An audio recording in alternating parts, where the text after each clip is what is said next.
അഴീക്കോടിനെ അദ്ദേഹത്തിന്റെ സമാപന പ്രസംഗത്തിന് വേണ്ടി ക്ഷണിക്കട്ടെ.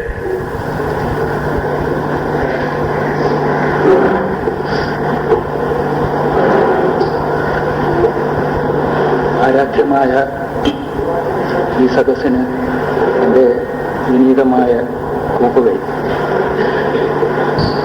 3 പ്രഭാഷണങ്ങൾക്ക് ശേഷം എന്തു വേണം എന്ന് നേരത്തെ തന്നെ ഞാൻ സംഭ്രമിച്ചു കഴിയുകയായിരുന്നു. 3 അവസാനിപ്പിച്ച് കളയണമോ, ഔപചാരികമായ അവസാനം എന്നൊന്ന് പ്രഖ്യാപിക്കപ്പെടാതെ തന്നെ അവസാനിപ്പിച്ച് കളയണമോ, അല്ല അവസാനിപ്പിക്കാനായിട്ട് ഒരു സമ്മേളനവും കൂടെ വേണമോ എന്ന എൻ്റെ സംഭ്രമത്തിന് സമാധാനം കണ്ടെത്താൻ സഹായിച്ചത് ഇവിടുത്തെ ഈ സദസ്സിൻ്റെ അന്യാദൃശ്യമായ സൗഭാഗ്യമാണ്.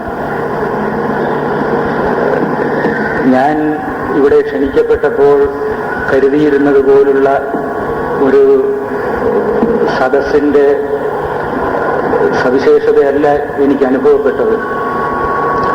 വിശേഷിച്ച് ഭാരതീയ സംസ്കാരത്തിൻ്റെ പഴയ സംഗതികളെക്കുറിച്ചൊക്കെ നേരത്തെ തന്നെ ഏതുമാതിരി പറയും എന്ന് ആളുകൾ പൊതുവെ മനസ്സിലാക്കി കഴിഞ്ഞ ഒരാൾ സംസാരിക്കുമ്പോൾ എത്ര പേർ കേൾക്കാനുണ്ടാകും എന്ന് എനിക്ക് ഭയമുണ്ടായിരുന്നു. പക്ഷേ പഴയ ശ്രോത്രങ്ങളെ പോലെ തന്നെ പുതിയ ശ്രോത്രങ്ങളും ഈ പ്രസംഗങ്ങൾ കേൾക്കാൻ 3 സമ്മേളനങ്ങളിലും പങ്കെടുത്തു എന്നുള്ളത് എനിക്ക് എന്തെന്നില്ലാത്ത ചാരിതാർത്ഥ്യം ഉണ്ടാക്കി തീർക്കുകയുണ്ടായി. അങ്ങനെയാണ് 4ാമത്തെ ഒരു സമാപന സമ്മേളനം ഇരിക്കട്ടെ എന്ന് ഞാൻ വെച്ചത്. എന്നുവെച്ച് ഇത് അനാവശ്യമായ ഒരു ഔപചാരികതയുടെ ഭംഗിക്ക് വേണ്ടിയുള്ള സദസ്സായിട്ട് ഞാൻ തട്ടിപ്പറിച്ചുണ്ടാക്കിയതാണെന്ന് കരുതരുത്. സത്യത്തിൽ നേരത്തെ 3 പ്രഭാഷണങ്ങളിലും പറഞ്ഞ സംഗതികൾ എല്ലാം കൂടെ ഒരു ഗഗനാവലോകനം മേലെ നിന്ന് നടത്തുകയാണെങ്കിൽ തീർച്ചയായിട്ടും അവ വേണ്ട വിധത്തിൽ ഉള്ളിൽ യഥാസ്ഥാനത്ത് വിന്യസിക്കുവാൻ സാധിക്കും എന്നുള്ള ഒരു പ്രതീക്ഷയിന്മേൽ കൂടെയാണ് ഞാൻ ഇത്തരത്തിലൊരു യോഗം അവസാനമായിട്ട് വേണം എന്ന് പ്രസ്താവിച്ചത്. കഴിഞ്ഞ 3 അവസരങ്ങളിലായിട്ട് ഭാരതീയ സംസ്കാരത്തെ പറ്റി പറയേണ്ടതൊക്കെ പറയേണ്ട വിധത്തിൽ പറഞ്ഞു എന്നൊക്കെ കേട്ട നിങ്ങൾ ഒരിക്കലും സമ്മതിച്ചു കൊടുക്കാത്തതുപോലെ തന്നെ പറഞ്ഞ ഞാൻ അവകാശപ്പെടുന്നുമില്ല. എങ്കിലും ഒരു 5000 കൊല്ലക്കാലത്തിൻ്റെ പാരമ്പര്യ ദൈർഘ്യ മഹത്വങ്ങളുള്ള ഒരു സംസ്കാരത്തെ അതിൻ്റെ ചരിത്രത്തിലെ ഏറ്റവും ഇരുണ്ട ഒരു അപജയഘട്ടത്തിൽ നിന്ന് പുനരവലോകനം ചെയ്യുന്ന ഒരു കൃത്യമുണ്ടല്ലോ. ആ കൃത്യത്തിൽ എന്തിനൊക്കെയാണോ ഊന്നി നോക്കേണ്ടത് അവയെ ഊന്നി നോക്കി എന്നുള്ള ഒരു കൃതാർത്ഥത എനിക്ക് നിങ്ങൾ സമ്മതിച്ചു തരേണ്ടതാണ്. ആ നിലയ്ക്കാണ് ഞാൻ 3 സരണികളിലൂടെ ഈ ഭാരതീയ സംസ്കാരത്തിൻ്റെ വൈവിധ്യപൂർണമായ മുഖഭാവഭേദങ്ങളെ നോക്കി അടുക്കുവാനുള്ള ഒരു തന്ത്രം പ്രസംഗത്തിൽ ആവിഷ്കരിച്ചത്. ആരംഭത്തിൽ തന്നെ നാം ഇന്ത്യ എന്ന് പറഞ്ഞാൽ പെട്ടെന്ന് ഒരു വിദ്യാർത്ഥിയോട് ആലോചിക്കാതെ ഒരു വാക്ക് പറയണം എന്ന് പറഞ്ഞാൽ കോളേജ് വിദ്യാഭ്യാസം ലഭിച്ച ഒരു വിദ്യാർത്ഥി ഉടനെ തന്നെ എഴുതുന്നത് ആധ്യാത്മികത എന്നായിരിക്കും. അത്രയ്ക്ക് അഭേദ്യമാണ്. അതിന് ഈ സാമാന്യതയുടെ പരിവേഷം കൊണ്ട് തന്നെ അത് കുറെ ശരിയുമാണ്. പക്ഷെ ആ ശരിയിൽ കുറെ തെറ്റുമുണ്ട്. ഈ ശരി ഏത് തെറ്റേത് എന്ന് വേർതിരിക്കുവാനായിരുന്നു ഞാൻ ഈ പ്രഥമ പ്രസംഗത്തിലെ ആധ്യാത്മികതയുടെ വിസ്താരത്തിന് ശേഷം പിന്നെ ഭാരതീയ സംസ്കാരത്തിൻ്റെ ഇതര മുഖങ്ങളെ പറ്റി, സൗന്ദര്യാത്മകമായ മുഖവും ലൗകികമായ മുഖവും എങ്ങനെ പ്രതിഭാസിക്കുന്നു എന്നുള്ളതിനെപ്പറ്റി പിന്നീട് സംസാരിച്ചത് അതിൻ്റെ ഫലമായിട്ടാണ്. നാം ഇപ്പോൾ നേരത്തെ ഞാൻ പറഞ്ഞ ഒരു വാചകത്തിലെ ഒരു വാക്ക് ഏറ്റവും അഭൂതപൂർവമായ ഒരു അപജയഘട്ടത്തിൽ നിന്നുകൊണ്ടാണ് നാം ഇന്ന് ഭാരതീയ ജീവിതം നോക്കിക്കാണുന്നത്. ഈ അപചയഘട്ടം എന്നുള്ളത് ഒരുപക്ഷെ വിശ്വവ്യാപ്തിയാർന്ന ഒരു അപചയമായിരിക്കാം. എങ്കിലും നമ്മെ സംബന്ധിച്ചിടത്തോളം അതിനെ പരിഗണിക്കുമ്പോൾ അത് നമ്മുടെ സംസ്കാരത്തിന്റെ ഒരു ദുരന്ത പരിണതിയായിട്ട് നമുക്ക് തോന്നാതിരിക്കുകയില്ല. ഇന്ത്യക്കാരൻ അത്രയേ തോന്നുകയുള്ളൂ. അതുകൊണ്ടാണ് ഇത് ഭാരതീയ സംസ്കാരത്തിന്റെ തന്നെ ഒരു ചരിത്ര നിയുക്തമായ ഒരു പരീക്ഷണം എന്ന നിലയ്ക്ക് ഈ ഘട്ടത്തെ കാണേണ്ടതാണ് എന്നെനിക്ക് തോന്നിപ്പോകുന്നത്. ഈ സ്കാൻഡിനേവിയക്കാരുടെ ഇടയിലുള്ള ഒരു പ്രസിദ്ധമായ ഒരു പ്രയോഗമുണ്ട്. അത് ഇംഗ്ലീഷ് ഭാഷയിൽ ഒരു ശൈലിയായിട്ട് രൂപാന്തരപ്പെട്ടിട്ടുമുണ്ട്. അത് the twilight of the gods എന്നൊരു സങ്കല്പമുണ്ട് അവർക്ക്. അതായത് ദേവന്മാർ നരകജീവികളോട് യുദ്ധം ചെയ്ത് അവരുടെ ശക്തി മുഴുവൻ ക്ഷയിക്കുന്ന ഒരു ഇരുട്ട് വ്യാപിക്കുന്ന ഒരു വേദനാജനകമായ ഒരു ഘട്ടത്തെക്കുറിച്ച് അവർ അവരുടെ പുരാണ കഥകളിൽ പ്രസ്താവിക്കുന്നുണ്ട്. ഒരു നിലയ്ക്ക് ഇത് എല്ലാ സംസ്കാരങ്ങളിലും ഇത്തരത്തിലൊരു സങ്കല്പം കാണും. സംസ്കാരത്തിന്റെ അപചയം എന്നുള്ളത് 20-ാം നൂറ്റാണ്ടിലെയും 19-ാം നൂറ്റാണ്ടിന്റെ ഒടുവിലെയും വിശ്വ ചരിത്രകാരന്മാരിൽ ഏറ്റവും പ്രമുഖരായ ആളുകൾക്ക് മാത്രമേ സംസ്കാരത്തിന്റെ ഇത്തരത്തിലുള്ള ഈ തകർച്ചയെക്കുറിച്ച് ചിന്തിക്കത്തക്ക വൈപുല്യമുള്ള വൈശദ്യമുള്ള ഒരു വീക്ഷണം ലഭിച്ചിട്ടുള്ളൂ. അത് പുരാണകർത്താക്കൾക്ക് എവിടെയും, ഞാൻ സ്കാൻഡിനേവിയ എന്ന് പറഞ്ഞത് ഇന്ത്യയിൽ നിന്ന് എത്ര അകലെ ഭൗതികമായും ആത്മീയമായും അത്രയും അകലെയുള്ള ഒരു രാജ്യം, പക്ഷെ അവിടെയും ഈ പ്രാചീന മനുഷ്യൻ എങ്ങനെയോ ചത്തും ജീവിച്ചും കഷ്ടപ്പെട്ടും ചിരിച്ചും സന്തോഷിച്ചും പോകുന്ന ഒരു ജനതയുടെ ഈ അപ്രതിരോധ്യമായ ജീവിത പ്രവാഹം നോക്കിക്കണ്ടുകൊണ്ട് അവിടെയൊക്കെയുള്ള സാധാരണ മനുഷ്യർക്ക് പോലും ഒരു ജീവിത ദർശന പ്രസാദം ലഭിക്കുകയുണ്ടായി എന്നതിൻ്റെ ഒരു തെളിവാണ് ഈ ഇവരുടെ കഥ. ഈ ട്വൈലൈറ്റ് ഓഫ് ദ ഗോഡ്സ്, ദേവതകളുടെ ഒരു സന്ധ്യാകാലം. നമ്മളിപ്പോൾ ആ ഒരു സന്ധ്യാകാലത്തിലെത്തിയിരിക്കുകയാണ്.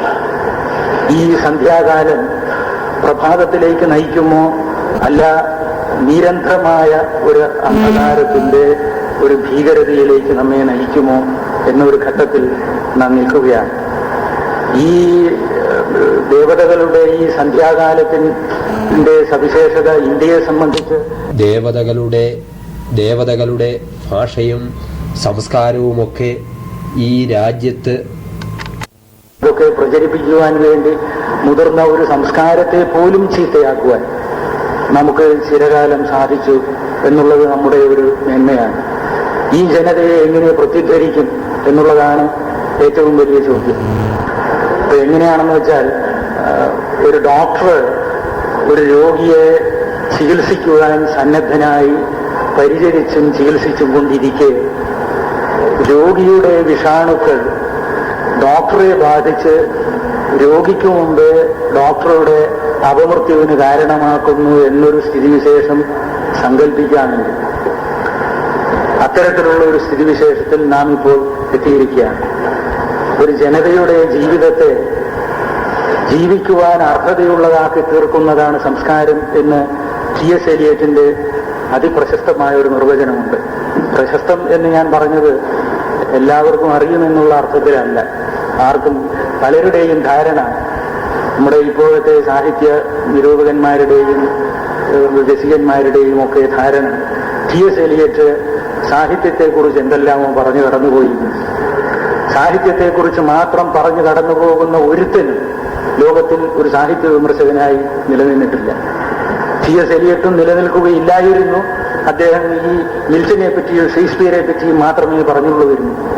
അദ്ദേഹം അതിനപ്പുറത്ത് തന്റെ കാലഘട്ടത്തിലെ ഇംഗ്ലണ്ടിൻ്റെതല്ല, യൂറോപ്പിന്റെ സംസ്കാരത്തിന്റെ ഗതിവിഗതികളെ പറ്റി ചിന്തിച്ച് എങ്ങനെ ഈ സമൂഹത്തിന് ഒരു ജീവിതത്തിന്റെ ഭദ്രമായ അടിസ്ഥാനം ഉണ്ടാക്കണമെന്ന് ചിന്തിച്ച് തന്റെ സാഹിത്യ വിമർശനങ്ങളിൽ കവിയുന്ന വൈപുല്യമുള്ള പ്രബന്ധങ്ങളും ഗ്രന്ഥങ്ങളും ആവക വിഷയങ്ങളെ പറ്റി എഴുതിയ ആളാണ്. അവിടെയാണ് അദ്ദേഹം ഇത് പറഞ്ഞത്. ഈ സംസ്കാരം എന്ന് വെച്ചാൽ എന്താണ്? ജീവിതം ജീവിക്കുന്നതിന് അർഹമാക്കി തീർക്കുന്ന ജീവിതത്തിന്റെ ഒരു സൗഭാഗ്യമുണ്ട്, അതാണ് സംസ്കാരം എന്ന് അദ്ദേഹം പറയുകയുണ്ടായി. ഇന്ത്യൻ ജീവിതത്തിൽ ഇത്തരത്തിൽ ഇവിടെ ജീവിക്കുന്നത് നമുക്ക് യോഗ്യമാണ്, സന്തോഷകരമാണ് എന്ന് നമ്മെ കൊണ്ട് വിശ്വസിപ്പിച്ച ചില ജീവിത ചലന സൗഭാഗ്യങ്ങളെ കുറിച്ചാണ് നേരത്തെ ഇവിടെ പ്രതിപാദിച്ചത്.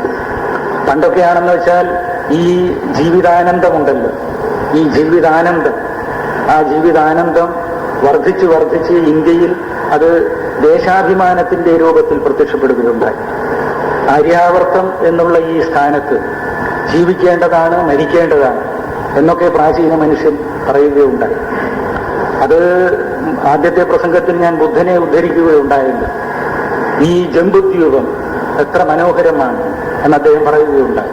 ചിത്രം ജംബുദ്വീപം മനോഹരം മാനുഷാണാം ജീവിതം എന്ന് പറഞ്ഞുകൊണ്ടാണ് ബോധോദയത്തിന് ശേഷം അദ്ദേഹം ഇന്ത്യയുടെ ഹൃദയത്തിലൂടെ ഒരു ദ്വിതീയ പുണ്യഗംഗ, ബുദ്ധമതം എന്ന പേരിൽ പിന്നീട് വിളിക്കപ്പെട്ട ഒരു പുണ്യഗംഗ അദ്ദേഹം ഒഴുക്കിയത്.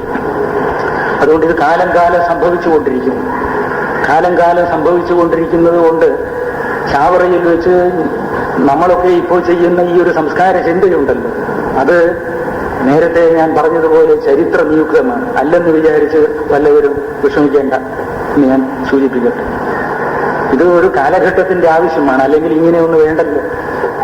ഇതൊക്കെ ഇവിടുത്തെ അന്തരീക്ഷം പോലെ ഇവിടെ നിലനിൽക്കുന്നു, ചുറ്റി പിണഞ്ഞു കഴിയുന്നു എന്ന് കരുതിയാൽ മതിയല്ലോ. അങ്ങനെയല്ല, നമ്മൾ തന്നെ നമ്മുടെ പരിശ്രമങ്ങളെ കൊണ്ട് ഇതിനെ വീണ്ടും വീണ്ടും നന്നാക്കി ആ നന്നാക്കുന്ന പ്രക്രിയയിലൂടെ സ്വയം നന്നാവുക എന്നതാണ് സംസ്കാരത്തിലെ ഈ സംസ്കാരപരമായ പ്രവർത്തനം എന്ന് പറയുന്നത്. അതുകൊണ്ടാണ് എല്ലാ മതങ്ങളും എപ്പോഴും പുതിയ പുതിയ പ്രവാചകന്മാർ ഈ മതഭൂമിയിൽ ഉദയം കൊള്ളുന്നത്. പ്രവാചകൻ എന്ന് പറയുന്നത് അവൻ ഏതോ ഒരു വിദൂര ഒരു പൂർവഗാനം സ്വന്തം ഹൃദയത്തിൽ എപ്പോഴും പ്രതിധ്വനിപ്പിച്ച് അത് തൻ്റെ ആത്മാവിൻ്റെ കവാടങ്ങളുടെ ചലനങ്ങളുടെ ഗാനവിശേഷം ഉൾക്കൊള്ളുന്ന ഒരു നവഗാനമാക്കി മാറ്റി അതിനെ വർത്തമാനകാലത്തിന്റെ ശുദ്ധീകരണത്തിന് വേണ്ടി ഉപയോഗിക്കുന്നവരാണ് ഈ പ്രവാചകർ എന്ന് പറയുന്നത്.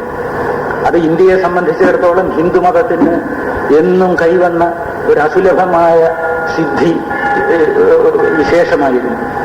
എപ്പോഴും പുതിയ ആളുകൾ വന്ന്, ക്രിസ്തുമതത്തിനും അതുപോലെ തന്നെ എപ്പോഴും ആളുകൾ വന്ന് ഈ അന്തരീക്ഷത്തെ ശുദ്ധമാക്കുക.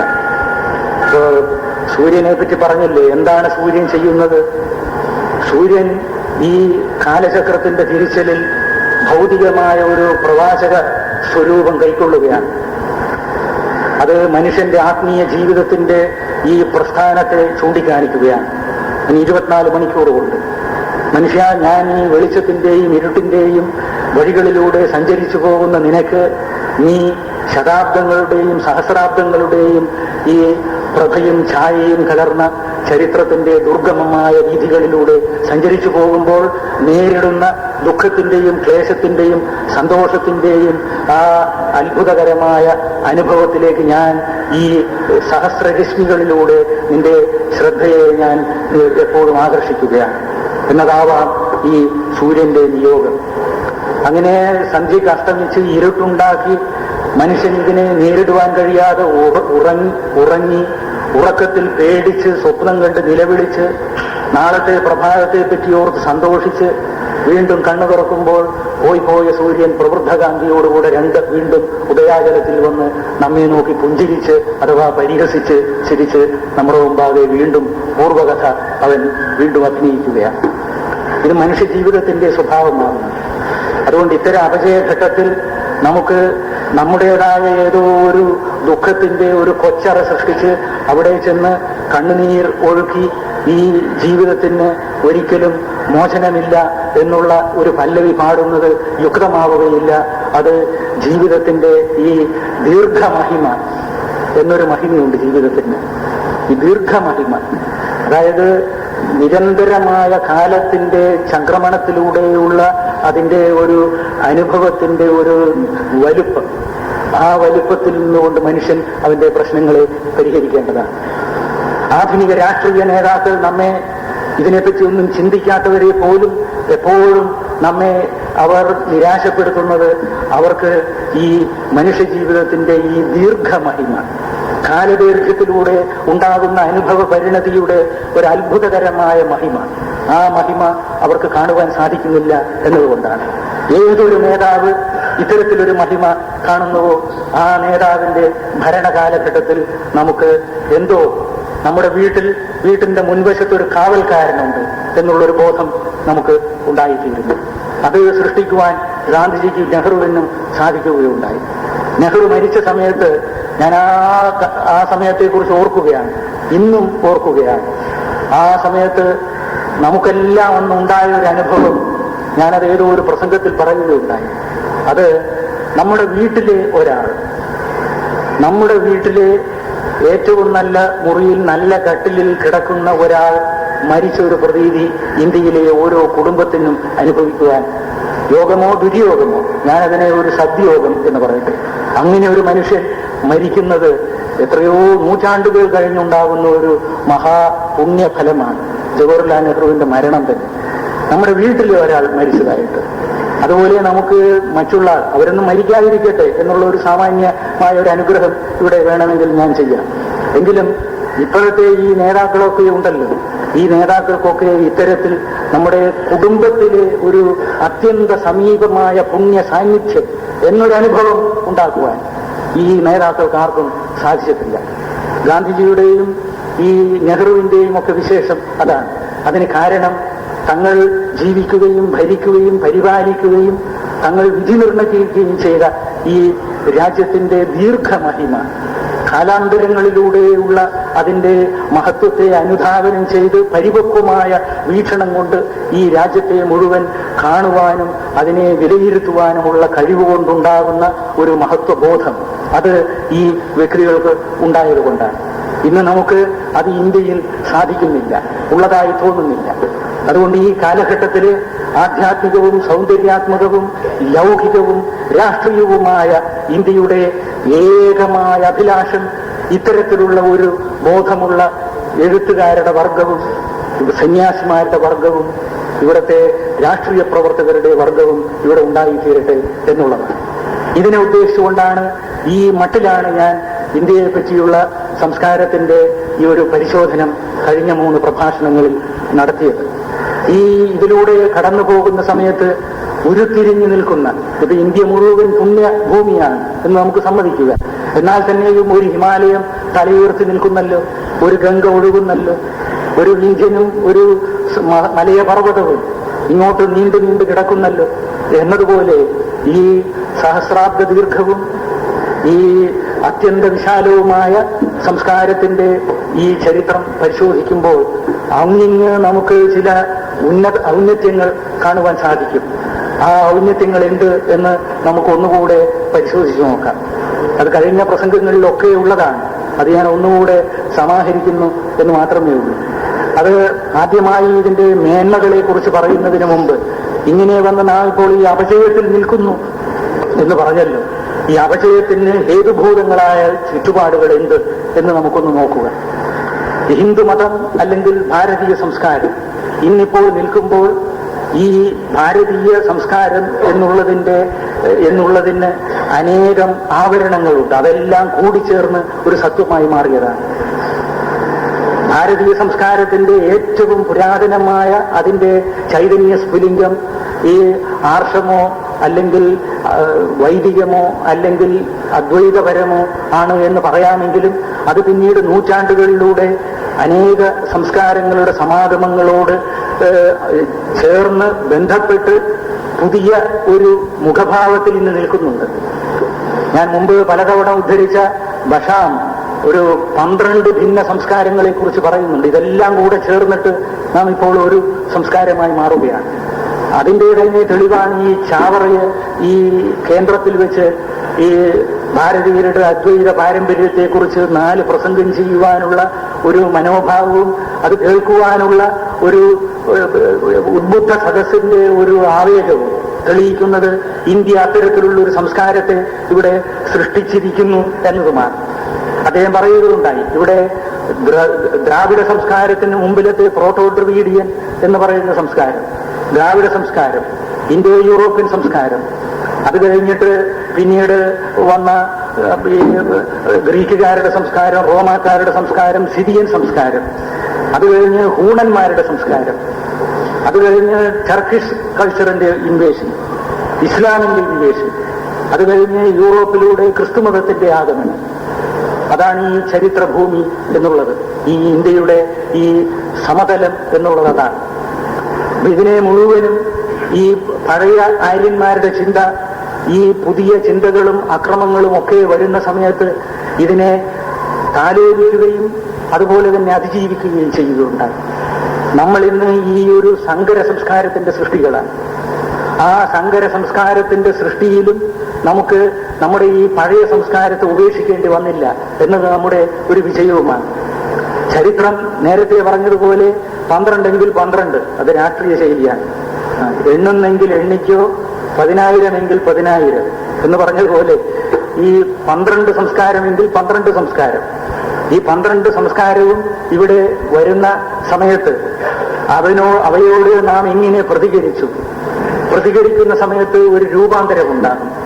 ആ രൂപാന്തരത്തിൽ നമ്മുടെ ആന്തരമായ പ്രധാന സ്വഭാവം നഷ്ടപ്പെടാതെ നമുക്ക് ജീവിക്കുവാൻ സാധിച്ചു. എന്തുകൊണ്ടെന്ന് വെച്ചാൽ ഇവിടെ ഈ പഴയ കാലത്ത് ഭാരതീയ സംസ്കാരത്തെ സൃഷ്ടിച്ചത് പല ദിക്കുകളിലുമായിട്ട് വ്യാപിച്ച അനേകം ചിന്തകന്മാരാണ്. അവർക്ക് തമ്മിൽ തന്നെ പരസ്പരം വലിയ സമ്പർക്കം അധികം ഉണ്ടായിരുന്നില്ല. അവർ ഓരോ സ്ഥലത്ത് അവരുടെ ആശ്രമങ്ങളും അവരുടെ താപസ സ്ഥാനങ്ങളും സ്ഥാപിച്ച് അവർ ധ്യാനിച്ച് ചിന്തിച്ചുണ്ടാക്കിയതാണ്.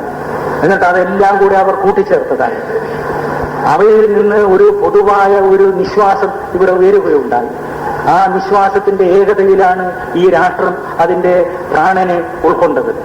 അതുകൊണ്ട് പുതിയ കാലഘട്ടത്തിലെ ശക്തികൾ വരുന്ന സമയത്തും ഇത് നേരത്തെയുള്ളവരുടെ അനേക ചിന്തകൾ സമന്വയിച്ചതുപോലെ ഈ ചിന്തകളും ആ കൂട്ടത്തിൽ സമന്വയിക്കുവാൻ സാധിക്കുകയുണ്ടായി.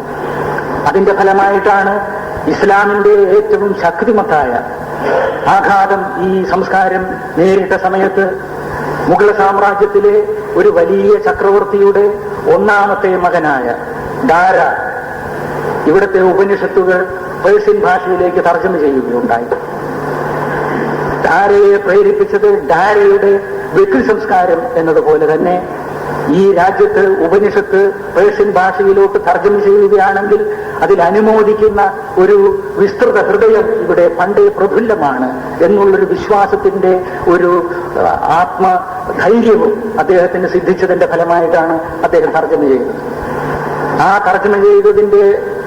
തർജ്ജമ ചെയ്ത തൂലിക ഇവിടെ നഷ്ടപ്പെട്ടു പോയത് അദ്ദേഹത്തിന്റെ സഹോദരന്റെ ഈ രാഷ്ട്രീയാധികാര ദുർമോഹത്തിന്റെ ഫലമായി അദ്ദേഹത്തിന്റെ ജീവൻ കൊണ്ട് അദ്ദേഹത്തിന് തന്റെ ഈ നല്ല കർമ്മങ്ങൾക്ക് വില കൊടുക്കേണ്ടി വന്നു.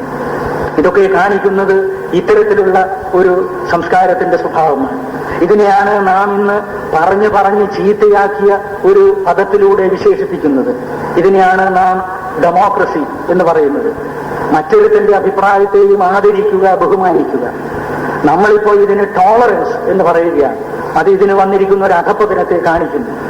നിങ്ങൾ എന്റെ പ്രസംഗത്തെ സഹിക്കുന്നു എന്ന് പറഞ്ഞാൽ അതെന്റെ പ്രസംഗത്തിന് ഒരിക്കലും ഒരു പ്രശംസയാകില്ല.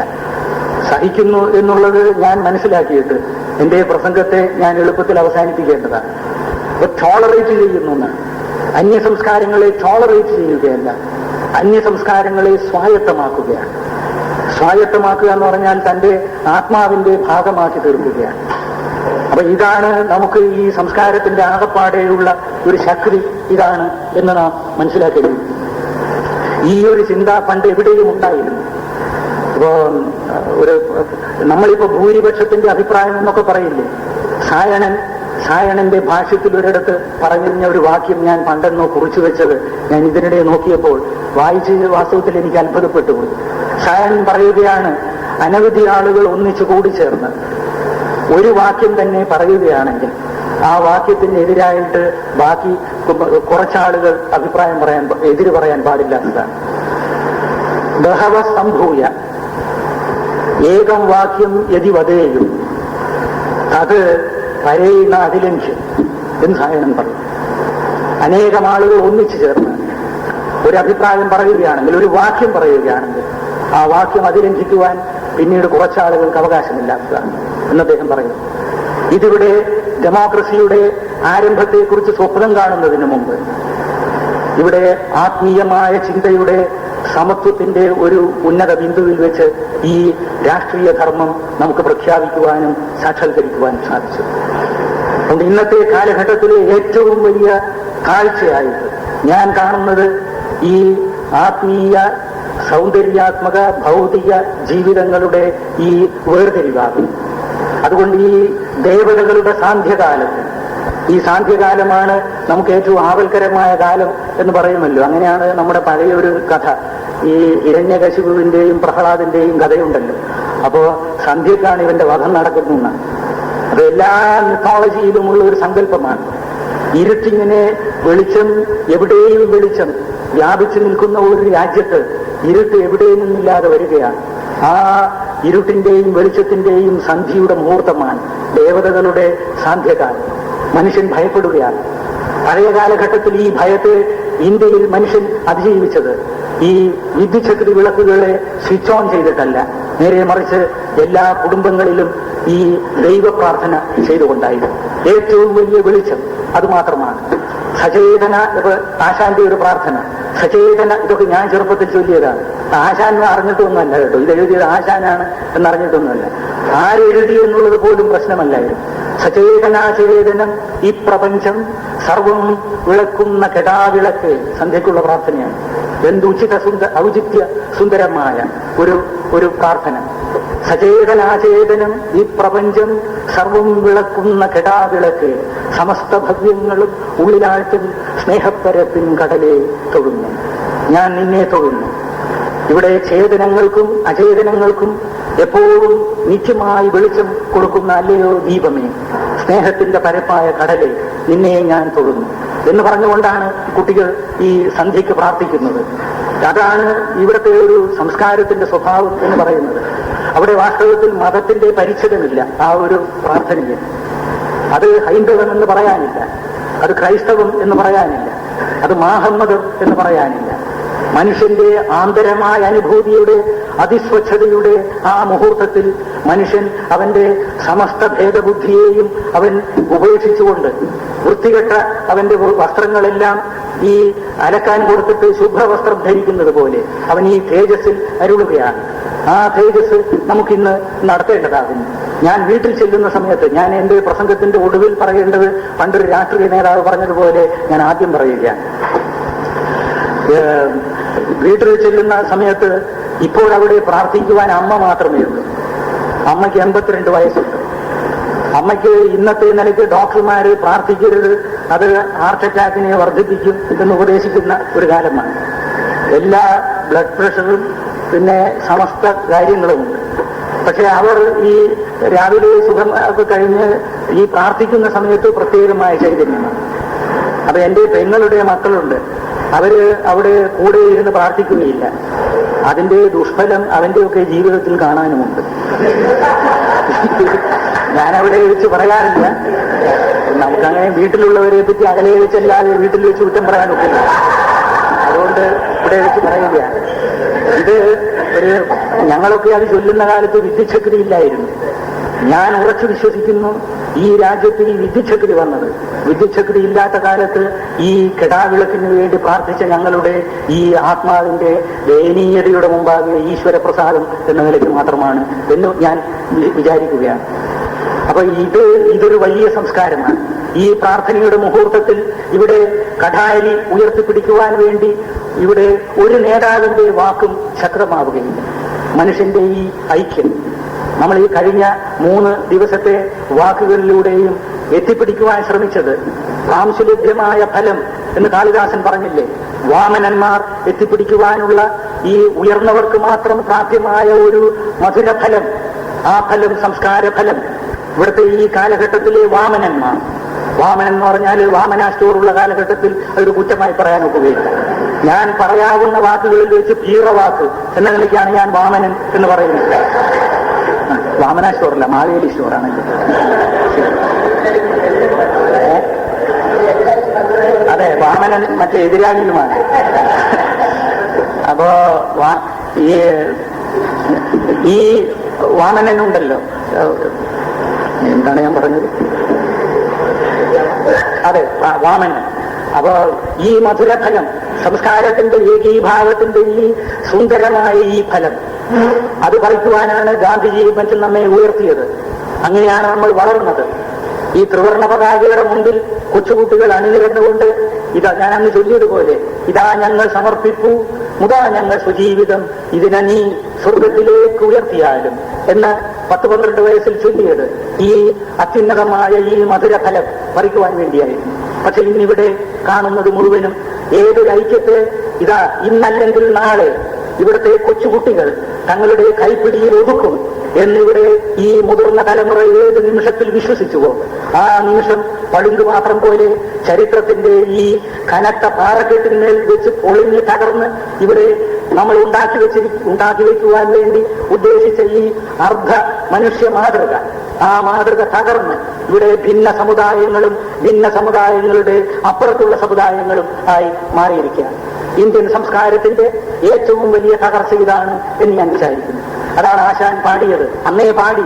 പക്ഷെ ഇന്ന് നമ്മുടെ പുതിയ സാഹിത്യത്തിന് മനുഷ്യന്റെ ഈ ഭേദത്തെ ഏറ്റവും വർദ്ധിപ്പിച്ചു പോകുന്ന ഇതിനെയൊന്നും അവർക്ക് കാണാൻ നിവൃത്തിയില്ല. ഉച്ചരിക്കപ്പെടുന്ന പദങ്ങൾ ഇവിടെ ഹിമാലയത്തിലോ സഹ്യാദ്രിയിലോ പ്രതിധ്വനിച്ച് നമ്മുടെ ഹൃദയത്തിലെ ഏറ്റവും വലിയ മുഴക്കമായി മാറ്റുവാൻ ഇവിടുത്തെ എഴുത്തുകാർക്ക് സാധിക്കാതെ പോകുന്നു. അന്ന് ആശാൻ പാടുകയുണ്ടായി, എന്തൊരു വൈകൃതം ബ്രഹ്മവിദ്യ. ഞാൻ എന്റെ കഴിഞ്ഞ 3 പ്രസംഗങ്ങളിൽ ഏതൊന്നിന്റെ പല്ലവിയും അനുപല്ലവിയും ഇവിടെ വേദത്തിൽ നിന്നും ഉപനിഷത്തുകളിൽ നിന്നും ഗീതയിൽ നിന്നും ഭാഷ്യത്തിൽ നിന്നും ഒക്കെ ഉദ്ധരിച്ചോ അതിനെ അഭിസംബോധന ചെയ്തുകൊണ്ട് ആശാൻ പാടിയതാണ്. എന്തൊരു വൈകൃതം ബ്രഹ്മവിദ്യയെ, നിന്നിൽ എന്താണ് ഈ കാണുന്ന വൈപരീത്യം? നിർണയം നിന്നെ പോൽ പാരിൽ അധോഗതി ഭിന്നവർഗം ഉണ്ടായില്ല. വൈദിക മാനികൾ ജാതിയിൽ ഭേദവും ഭേദത്തിൽ ഭേദവും ജൽപ്പിക്കുന്നു. ആശാൻ ജൽപ്പിക്കുന്നു എന്ന വാക്ക് അദ്ദേഹത്തിന്റെ പരമസാത്വിക സാരസ്വതത്തിൽ വച്ചെടുത്ത് മാത്രമേ ഉപയോഗിച്ചിട്ടുള്ളൂ.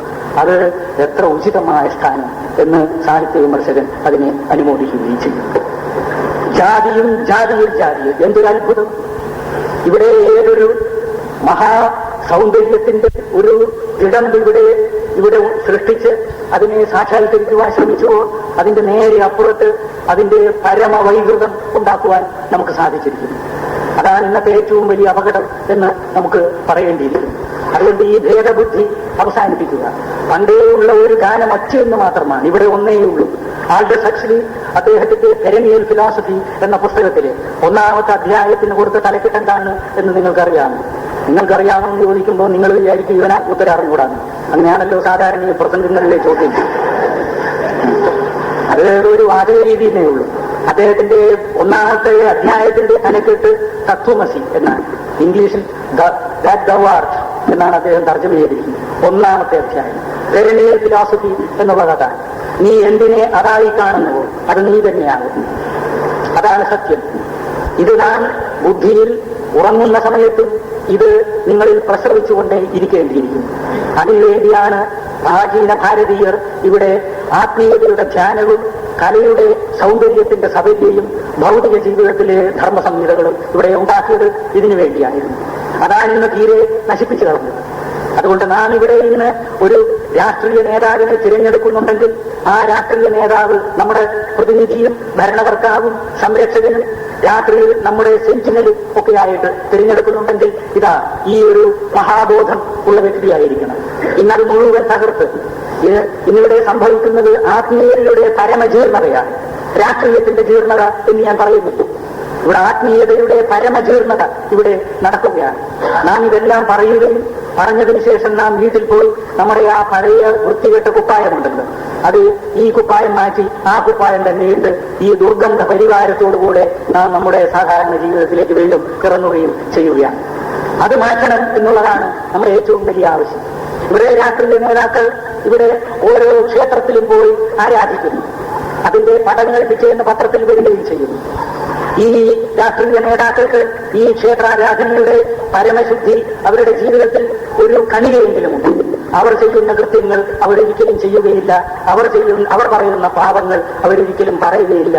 അവർ സങ്കല്പിക്കുന്ന തെറ്റുകൾ അവരൊരിക്കലും സങ്കല്പിക്കുകയുമില്ല എന്ന് ഞാൻ പൂർണ്ണമായി വിശ്വസിക്കുന്നു. മനുഷ്യൻ ഈ ദൈവത്തോടും ഈ പരമസത്യത്തോടുമുള്ള അവന്റെ ഈ ആരാധനമുണ്ടല്ലോ, അതിന്റെ ഫലം അവന്റെ ചിന്തയുടെയും അവന്റെ വാക്കിന്റെയും അവന്റെ കർമ്മത്തിന്റെയും പരിശുദ്ധിയിലാണ് പര്യവസാനിക്കുന്നത്.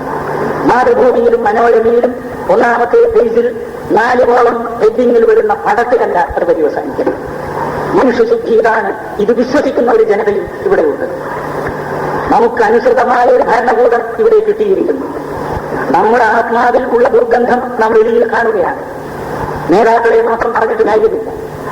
ഇത്തരത്തിൽ ആരാധിക്കുന്നതിന്റെ പടം എപ്പോഴും ഇടക്കിടക്ക് വരികയാണെന്ന് വെച്ചാൽ കേന്ദ്രം തൊട്ട് കേരളം വരെ ഇത്തരത്തിലുള്ള ആളുകൾക്ക് ഇതിന്റെ ഫലമായിട്ട് ജനങ്ങളുടെ സപ്പോർട്ടും കിട്ടും എന്ന് ജനങ്ങളും ധരിച്ചിരിക്കുന്നു, ഇവരും ധരിച്ചതുകൊണ്ട് ഇതാ ഞാൻ നേരത്തെ പറഞ്ഞതുപോലെ ഇവിടെ ആത്മീയതയുടെ പരമജീർണതയുടെ നാടകം നടന്നുകൊണ്ട് ഇരിക്കുകയാണ്. നേരെ മറിച്ച് ദൈവത്തിന്റെ മുമ്പാകെ സംസാരിക്കുന്ന വാക്ക് അത് മൗനത്തിന്റെ വാക്കാണ്. ഞാൻ കഴിഞ്ഞ പ്രസംഗങ്ങളിലൊക്കെ ചൊല്ലിയ ശങ്കരാചാര്യരുണ്ടല്ലോ, അതാണല്ലോ കേരളത്തിന്റെ സംഭാവന. കേരളത്തിന്റെ ഈ മതിപ്പ്, കേരളത്തിന് പലതരം മതിപ്പുകളുണ്ട് എന്ന് ഞാൻ കേട്ടിട്ടുണ്ട്, നിങ്ങളും കേട്ടിരിക്കും. കേരളത്തിന്റെ ഒരു മതിപ്പ് ഇവിടെ ഒന്നാമതായിട്ട് ബാലറ്റ് തെറ്റിയിലൂടെ ഇവിടെ കമ്മ്യൂണിസ്റ്റ് ഗവൺമെന്റ് അധികാരത്തിൽ വന്നു എന്നതൊരു നേട്ടമായി. രണ്ടാമതായിട്ടുള്ള നേട്ടം ആ ഗവൺമെന്റിനെ ബാലറ്റ് തെറ്റിയുള്ളൂ എന്നെ ഇവിടെ ഓടിച്ചു എന്ന് രണ്ടാമത്തെ നേട്ടം. ഇങ്ങനെയാണ് ഈ നേട്ടങ്ങളുടെ സ്ഥിതി. വിദ്യാലയത്തിൽ പോയി പഠിച്ചു, പിന്നീട് പഠിച്ചത് ഞാൻ മറന്ന് തിരിച്ചു വരികയും ചെയ്തു എന്ന് പറഞ്ഞതുപോലെയാണ് നേട്ടങ്ങളുടെ പോക്ക്. നേരെ മറിച്ച് ഇവിടെ വാസ്തവത്തിൽ ഞാൻ പറയുന്ന അതെ ശങ്കരാചാര്യ മനുഷ്യൻ ദൈവത്തിന്റെ മുമ്പിൽ എങ്ങനെ അവൻ പ്രവർത്തിക്കുന്നു, അവൻ എങ്ങനെ ഇരിക്കുന്നു, ശങ്കരാചാര്യർ പറയുകയാണ്. ആരാധയാമി, ഞാൻ ആരാധിക്കുന്നു. മനുസന്നിധമാത്മലിംഗം നിത്യം സമാധി കുസുമയിൽ അവിനർഭവായ, ഞാൻ ഇതിന് മേടിച്ചു. നിത്യവും സമാധി കുസുമങ്ങളെ കൊണ്ട് ഹൃദയത്തിന്റെ ആ ഒരു പ്രതിബിംബമായിട്ട് സങ്കല്പിക്കുകയാണ് കുസുമം എന്ന് പറഞ്ഞത്. എന്നിട്ട് ഞാൻ ഈ സമാധി കുസുമം കൊണ്ട് ഞാൻ ആരാധിക്കുന്നു. ആരെ ആരാധിക്കുന്നു എന്നൊക്കെ പറയുന്നില്ല. ഇതാണ് ആത്മീയതയുടെ നിലാസം എന്ന് ഞാൻ പൂർണ്ണമായി വിശ്വസിക്കുന്നു. അദ്വൈതത്തിന്റെ അർത്ഥം ജീവിതത്തിൽ പരമമായ സ്നേഹം എന്ന് മാത്രമാണ്. അതുകൊണ്ടാണ് ശ്രീനാരായണ ഗുരുദേവൻ അദ്വൈതത്തെപ്പറ്റി പറഞ്ഞ ഉടനെ അനുകമ്പാ ദശകം എഴുതിയത്. അതുകൊണ്ടാണ്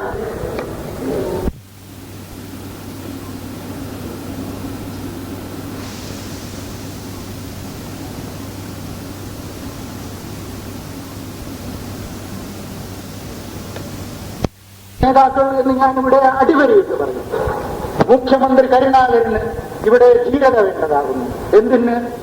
മനുഷ്യർ തങ്ങളുടെ ഈ പ്രാകൃതമായ ഈ മതവിശ്വാസങ്ങളുടെ ഫലമായിട്ട് അവരിങ്ങനെ പലയിടത്തുമായി ഓടിപ്പോകുന്നത് ശരിയല്ല എന്ന് പറയുവാൻ ഇവിടുത്തെ മുഖ്യമന്ത്രിമാർക്ക് എന്ന് സാധിക്കുന്നു. അന്ന് ഇന്ത്യയുടെ ഈ ജനാധിപത്യത്തിന്റെ പരിപൂർണ വിജയം എന്ന് ഞാൻ കരുതുന്നു. അത് സാധിക്കുമോ? അതാണ് സാധിപ്പിക്കേണ്ടത്. ചെറുപ്പക്കാർ സാധിപ്പിക്കേണ്ടത് അതാണ് അദ്വൈതം എന്നുള്ളത്. അതുകൊണ്ടാണ് ശങ്കരാചാര്യർ ഒരു പാഠമായിട്ടാണ് അദ്ദേഹത്തിന്റെ കാശിയിൽ കൂടെ പോകുന്ന സമയത്ത് ചണ്ടാലിനെ കണ്ടു, എന്നിട്ട് മാറി നിൽക്കാൻ പറഞ്ഞു. അപ്പൊ ചണ്ടാലൻ പറഞ്ഞു ശരിയാണോ എന്ന് ചോദിച്ചു എന്ന് പറയും. അത് അദ്ദേഹത്തിന്റെ ഒരു മാതൃകാ പാഠമാണ്. ശങ്കരാചാര്യർ അങ്ങനെ ചെയ്തു എന്ന് അതൊരു അർത്ഥവാദ കഥയാണ്, അതിന്റെ വിവരണമാണ്. അതുകൊണ്ട് അദ്ദേഹം അതിലൂടെ കാണിച്ചത് വേദാന്തത്തിന്റെ ഉന്നത വാക്യങ്ങൾ പറയുമ്പോൾ സന്യാസിമാരും അതുപോലുള്ള നേതാക്കന്മാരും ഓർമ്മിക്കേണ്ടത് ഇത് ജീവിതത്തിൽ നീ പ്രയോഗിക്കുന്നുണ്ടോ എന്നുള്ളതാണ്. ഇല്ലെങ്കിൽ എത്ര അപഹാസ്യനാകും എന്നതിന് ഉദാഹരണമായിട്ടാണ് ഈ ചണ്ടാലോസ്തു മമോസ്തു എന്നുള്ള ഗുരുരുത്യേഷ മനീഷ പഞ്ചകം വരുന്നതാണ്. അതൊരു സാധന പാഠമാണ്. തന്നെ കഥാപാത്രമാക്കിയതാണ്. അല്ലാതെ ശങ്കരാചാര്യർ അങ്ങനെ എഴുതിയിട്ടില്ല എന്നല്ല അതിന് മറുപടി. തന്നെ കഥാപാത്രമാക്കിയിട്ട് ശങ്കരാചാര്യർ എഴുതിയ കൃതിയാണ് ഞാൻ കഥാപാത്രം. ഞാൻ വേദാന്തം സാക്ഷാത്കരിച്ചത്. സാക്ഷാത്കരിച്ചും കൊണ്ട് ഞാൻ കാശി നഗരത്തിലൂടെ സഞ്ചരിക്കുന്നു. അപ്പോഴെതിരെ ചണ്ടാലൻ വരികയാണ്. അപ്പോൾ ഞാൻ പറഞ്ഞു നീ മാറി നിൽക്കുന്നു. അപ്പൊ ചണ്ടാലൻ എന്നോട് ചോദിക്കുന്നു എങ്ങോട്ട് മാറി നിൽക്കുന്നു? ഇവിടെ എല്ലാം ഒരേ ചൈതന്യമല്ലേ, എങ്ങോട്ട് മാറും? അപ്പൊ പറഞ്ഞു ചണ്ടാല നീ എന്റെ ഗുരു, ഇതെന്റെ ബുദ്ധി, ഇളകാത്ത ബുദ്ധി, മനീഷ പഞ്ചകം. കാവ്യാത്മകമായ വേദാന്തത്തിന്റെ അപഭ്രംശത്തിന്റെ അതിമധുരമായ വിശദീകരണമാണ് മനീഷാ പഞ്ചകം. അത്തരത്തിലുള്ളൊരു ആചാര്യൻ നമുക്കിന്ന് അവതരിക്കേണ്ടിയിരിക്കുന്നു. ഇവിടെ ശങ്കരാചാര്യർ അതുകൊണ്ട് ഇതിനെപ്പറ്റിയൊക്കെ പറയും. ഈ അനുഭവത്തിന്റെ ഈ കൊടുമുടിയിൽ നമുക്ക് എത്തേണ്ടതാകുന്നു. അതുകൊണ്ട് നാം എപ്പോഴും ഈ സാനുപ്രദേശങ്ങളിൽ വെച്ച് തന്നെയുള്ള ഈ പ്രവൃത്തി നടത്തിയാൽ പോരെ. നമുക്ക് ഈ കൊടുമുടി കയറേണ്ടിയിരിക്കുന്നു. ചെൻസിഞ്ഞുകളായി ഈ കൊടുമുടി കയറിപ്പോകേണ്ടിയിരിക്കുന്നു. ഇതിന്റെ ചോടയെ നാം എത്ര കാലമായി ഇങ്ങനെ സഞ്ചരിച്ചുകൊണ്ട് പോകുന്നത്. അതാണ് ഈ അദ്ദേഹത്തിന്റെ ഒരു പ്രസിദ്ധമായ ക്ഷമാപണ വാക്യമുണ്ട് ശങ്കരാചാര്യരുടേത്. ഞാൻ ഈ വാക്യത്തെക്കുറിച്ച് ആദ്യം അറിയുന്നത് കേംബ്രിഡ്ജ് സർവകലാശാലയിലെ താരതമ്യ മതശാസ്ത്ര പ്രൊഫസറായ ഡോക്ടർ AC ബൗക്കിയുടെ കമ്പാരിറ്റീവ് റിലിജിയൻ എന്നൊരു പുസ്തകമുണ്ട്. അതിന്റെ 1ാമത്തെ ചാപ്റ്ററിലോ അവസാനിക്കുന്നിടത്ത് അദ്ദേഹം പറയുകയാണ്, ഞാൻ ഈ പ്രപഞ്ചത്തിലെ അനേകം മഹാപുരുഷന്മാരുടെ പലതരം പ്രാർത്ഥനകളും ഞാൻ കേട്ടിട്ടുണ്ട്. പക്ഷേ AD 8-ാം നൂറ്റാണ്ടിൽ തെക്കേ ഇന്ത്യയിൽ ജനിച്ച ശങ്കരൻ എന്നൊരു ബ്രാഹ്മണന്റെ ഈ ഒരു പ്രാർത്ഥനയെ കവിയുന്നൊരു പ്രാർത്ഥന ഞാൻ വായിച്ചിട്ടില്ല എന്ന് പറഞ്ഞിട്ട് അദ്ദേഹം ഇംഗ്ലീഷ് തർജ്ജമ കൊടുക്കും. ഞാനതൊരു തപ്പിപ്പിടിച്ചിട്ട് സംസ്കൃതം കണ്ടുപിടിച്ചതാണ്. അവിടെ നമുക്ക് ഇംഗ്ലീഷാണല്ലോ കൂടുതൽ പരിചയം എന്ന് വെച്ച് ഞാൻ സംസ്കൃതം ചൊല്ലട്ടെ. എന്താണ് ആദ്യത്തെ വാക്കും തോന്നുന്നില്ല.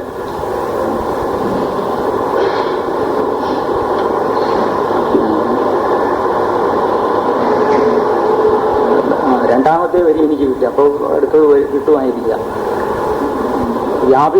വ്യാപിത്വം ച നിരാകൃതം ഭഗവതോയ തീർത്ഥയാത്രാദിന രൂപം. അതെ, രൂപം രൂപവിവർജിതസ്യ ഭവതോ ധ്യാനേന യത് കൽപ്പിതം. ഒരു തെറ്റ്. സ്തുത്യ അനിർവചനീയത അഖില ഗുരു ദൂരീകൃത എന്മയ. രണ്ടാമത്തെ തെറ്റ്. വ്യാപിത്വം ച നിരാകൃതം ഭഗവതോ യത് തീർത്ഥയാത്രാദിന. മൂന്നാമത്തെ ഛന്ദവ്യം ജഗദീശ്. മൂന്ന് ക്ഷമിക്കുന്നു. വികലതാ ദോഷത്രയം മൽകൃതം. ഞാൻ ചെയ്ത ഈ 3 തെറ്റുകളെയും ഒന്ന് ക്ഷമിക്കുക എന്ന് പറയുകയാണ്. വേദാന്തത്തിന്റെ പരകോടിയിലെത്തിയ ഒരു ആചാര്യൻ 3 തെറ്റ് ചെയ്തതിന് ക്ഷമിക്കുക എന്ന് പറയുകയാണ്. എന്താണ് തെറ്റുകൾ?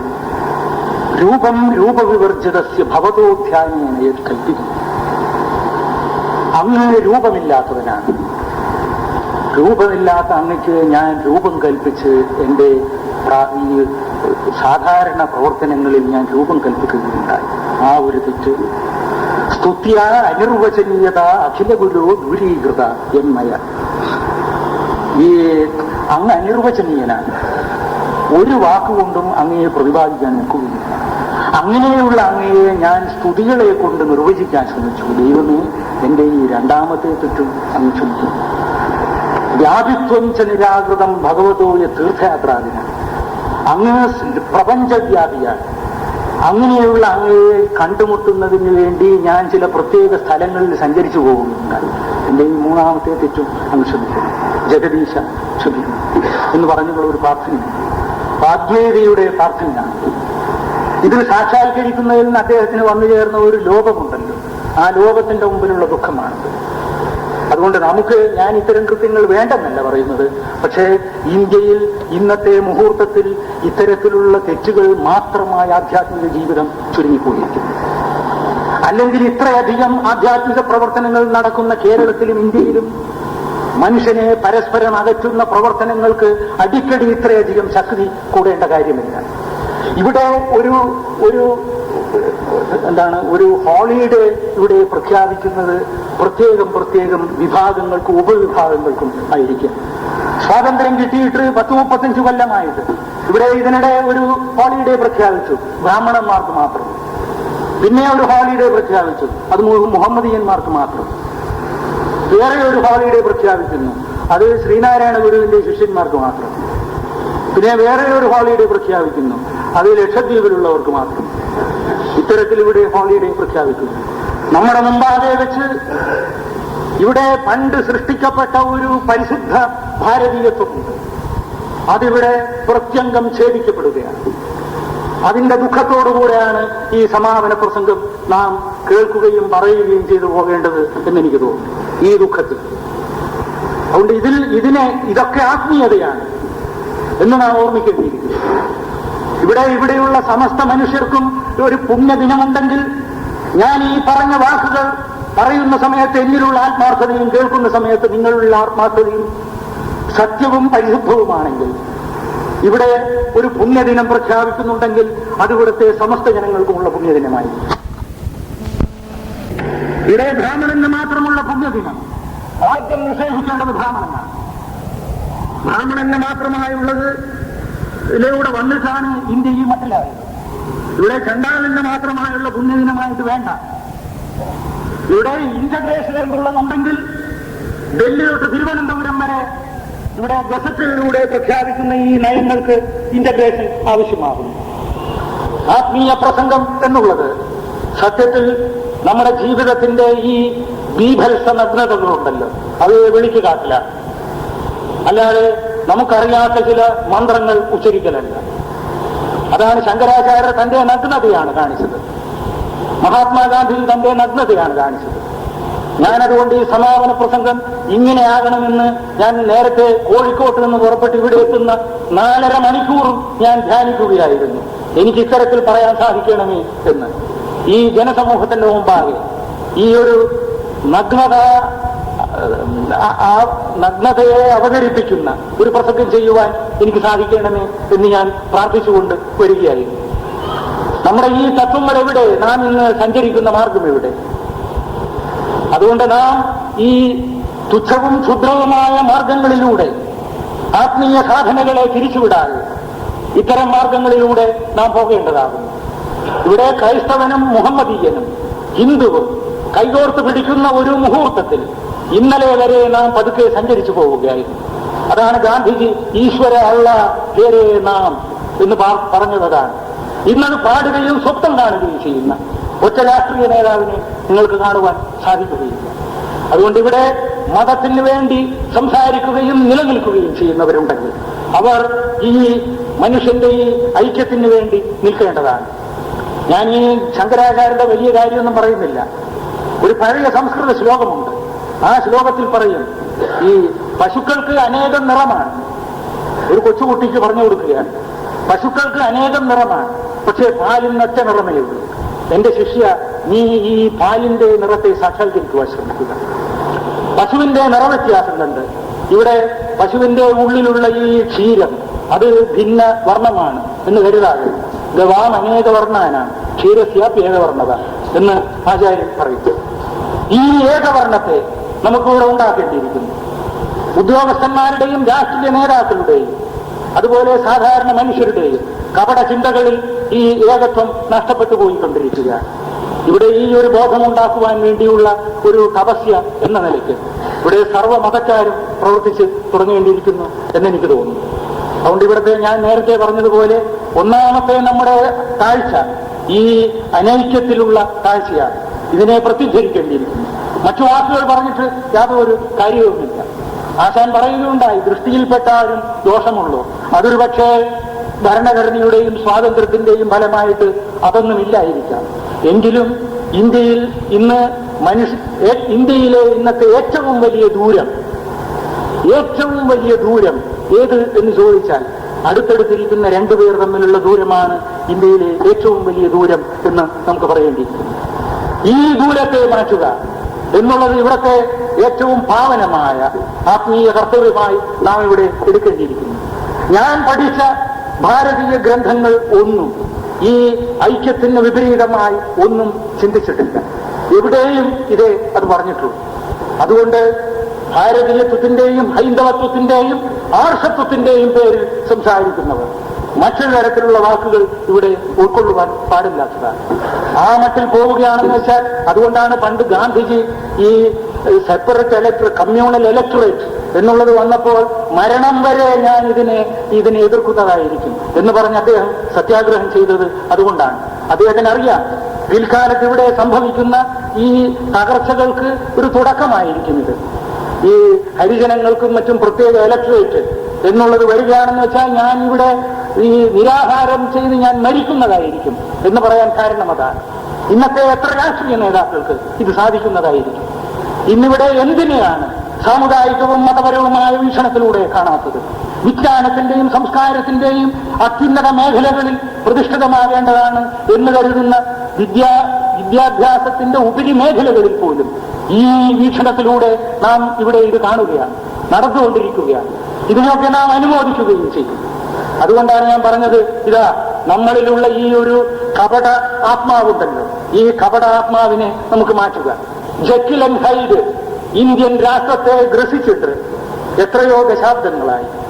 ഈ ഹൈഡിനെ നമുക്ക് ഒന്ന് നശിപ്പിക്കേണ്ടിയിരിക്കുന്നു. എന്നിട്ട് ശുദ്ധനായ ഡോക്ടർ ജെക്കിലിനെ നമുക്കിവിടെ സംരക്ഷിക്കേണ്ടിയിരിക്കുന്നു. നമ്മുടെ രാഷ്ട്രീയ ജീവിതത്തിലും എല്ലാറ്റിലും ഈ കപടതയുണ്ട്, എന്നിലും ഉണ്ടായിരിക്കാം.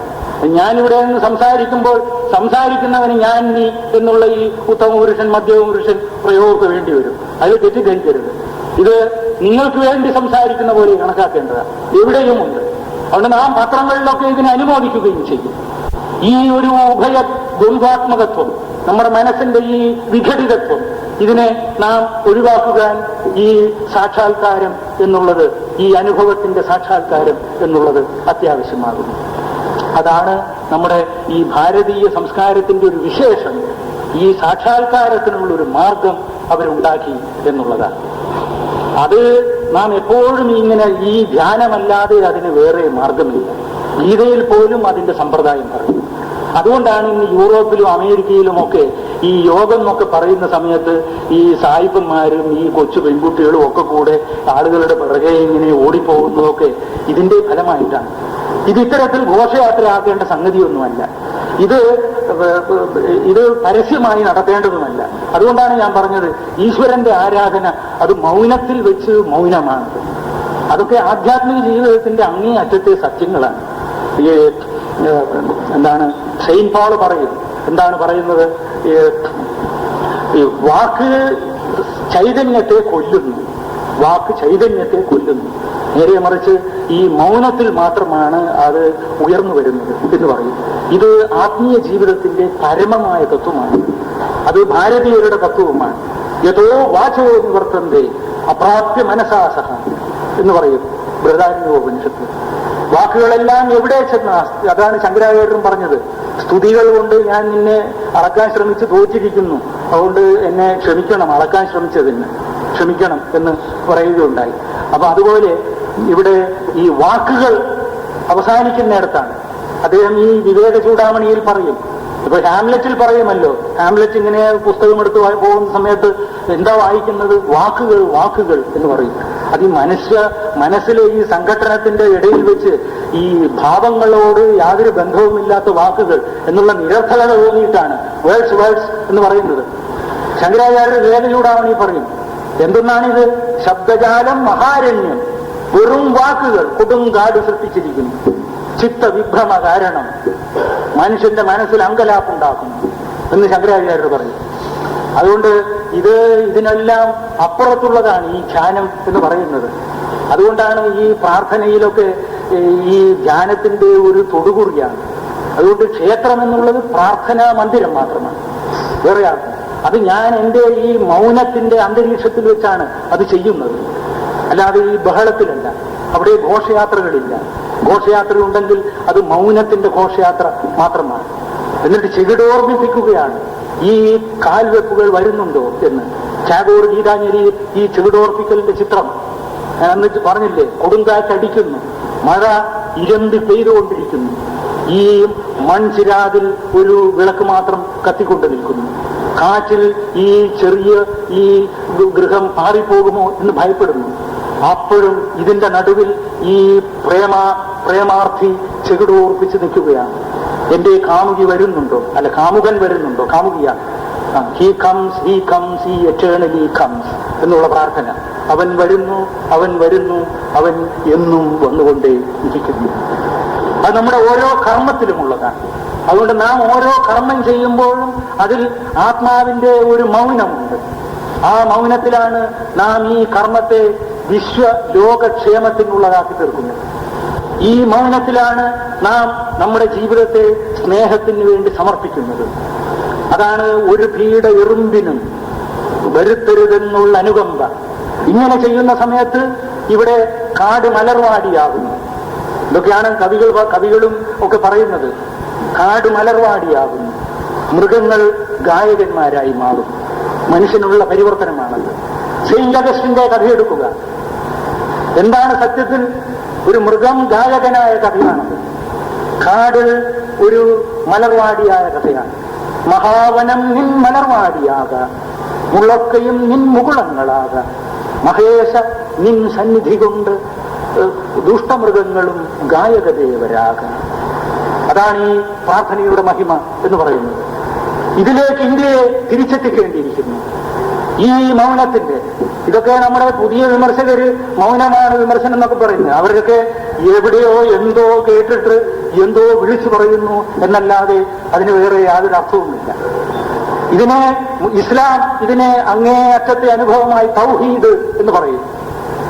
തൗഹീദ് എന്ന അനുഭവം, അവിടെ സർവ്വ ശബ്ദങ്ങളും നിശ്ചലമായി നിൽക്കുന്നു. ആ അനുഭവം ഹൃദയത്തിൽ എപ്പോഴും അവിടെയാണ്. അപ്പോ ഈ മൗനത്തിലാണ് നമ്മുടെ പ്രപഞ്ചത്തിന്റെ ഗാനം പ്രതിധ്വനിക്കുന്നത്. അവന്റെ മുഖത്തെന്നും പുഞ്ചിരിയാണ്, അവന്റെ കൈ എന്നും അനുഗ്രഹത്തിന്റെ ആയുധമായി മാറുന്നു. അങ്ങനെയാണ് ക്രിസ്തുദേവനൊക്കെ ഈ ഭൂതപ്രേതാദികൾ ബാധിച്ചവനെ നല്ല മനുഷ്യനാക്കി മാറ്റി, കണ്ണിൽ കാഴ്ചയില്ലാത്തവന് കാഴ്ചയുണ്ടാക്കി കൊടുത്തു എന്നൊക്കെ പറയുന്നത് ഇതാണ്.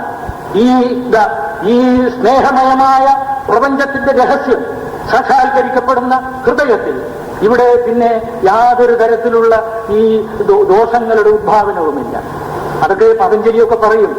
എന്താണ് ഈ അഹിംസയെ നീ ഈ മട്ടിൽ സാക്ഷാത്കരിച്ചാൽ എന്ത് സംഭവിക്കും? അഹിംസാ പ്രതിഷ്ഠായ തത്സന്നിധവും വൈരത്യാക. മനുഷ്യർ തമ്മിൽ അവിടെ ഒരു വിരോധവുമില്ല, അവർ സ്നേഹിച്ചുകൊണ്ട് കഴിയുന്നു. അതാണ് ഗാന്ധിജി അദ്ദേഹത്തിന്റെ രാഷ്ട്രീയ സമരത്തിൽ കാണിച്ചു തന്നത്. അദ്ദേഹം പറഞ്ഞു, ഇതാ ബ്രിട്ടനെതിരായിട്ട് സമരം ചെയ്യുന്നു. ഞാൻ എന്റെ ഈ പ്രസംഗത്തിൽ ഈ ആത്മീയം രാഷ്ട്രീയം എന്നുള്ളത് സഹോദര ബുദ്ധിയ ഉപയോഗിക്കുകയാണ് വാക്കുകൾ. സഹോദര ബുദ്ധിയോടുകൂടി ഇന്നിവിടെ അകറ്റപ്പെട്ടു പോയിരിക്കുന്നു.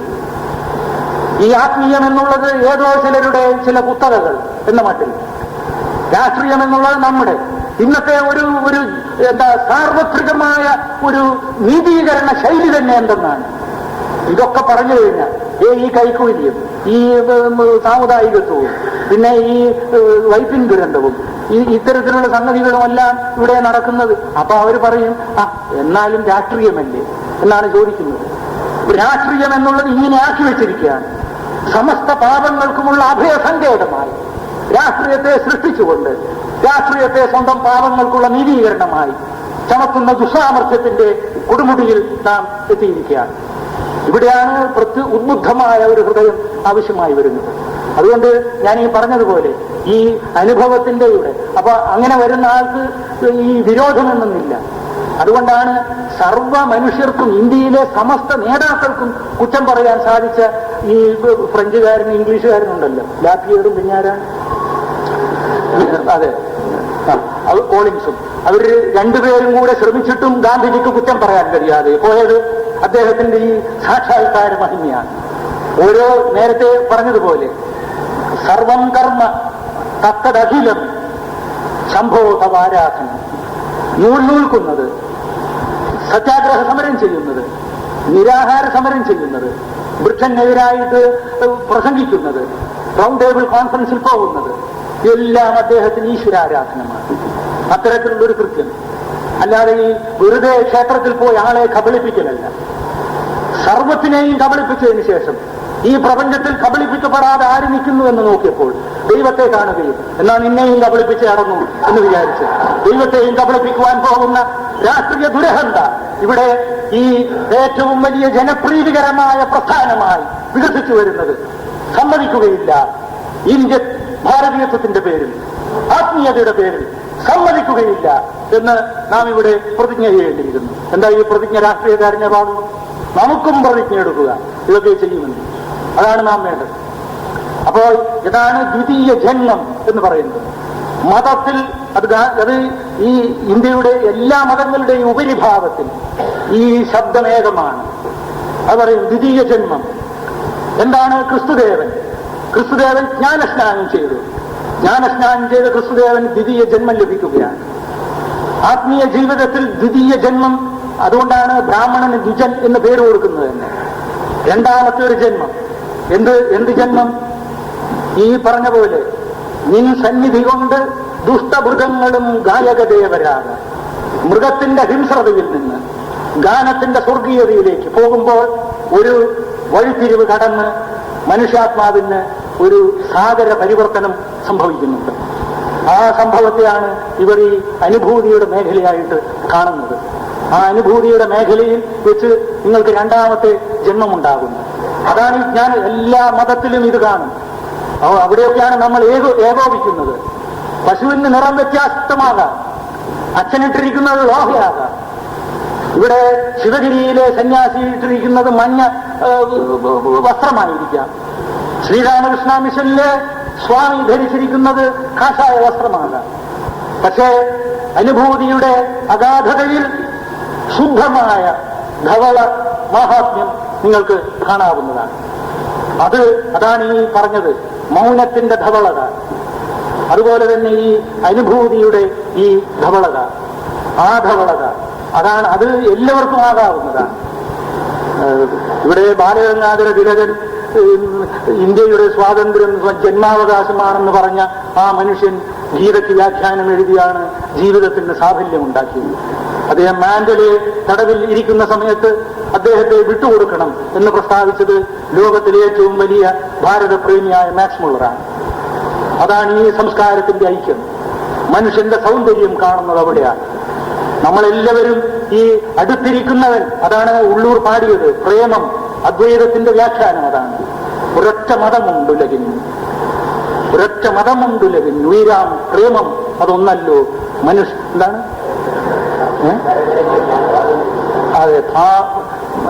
എന്താണ് അരക്ക നമ്മെ പാലമൃഗൂട്ടും പാർവണ ശശിബിംബം ഒറ്റ മതം. അത് ഉള്ളൂർ എസ് പരമേശ്വര അയ്യർ പോലും ഇത് കണ്ടിരിക്കുന്നു. എന്നുവെച്ചാൽ ഈ വലിയ പരിച്ഛേദങ്ങളൊക്കെ ഉണ്ടല്ലോ, അതിന്റെ ഇടയിൽ കവി കണ്ടുപിടിക്കുകയാണ്.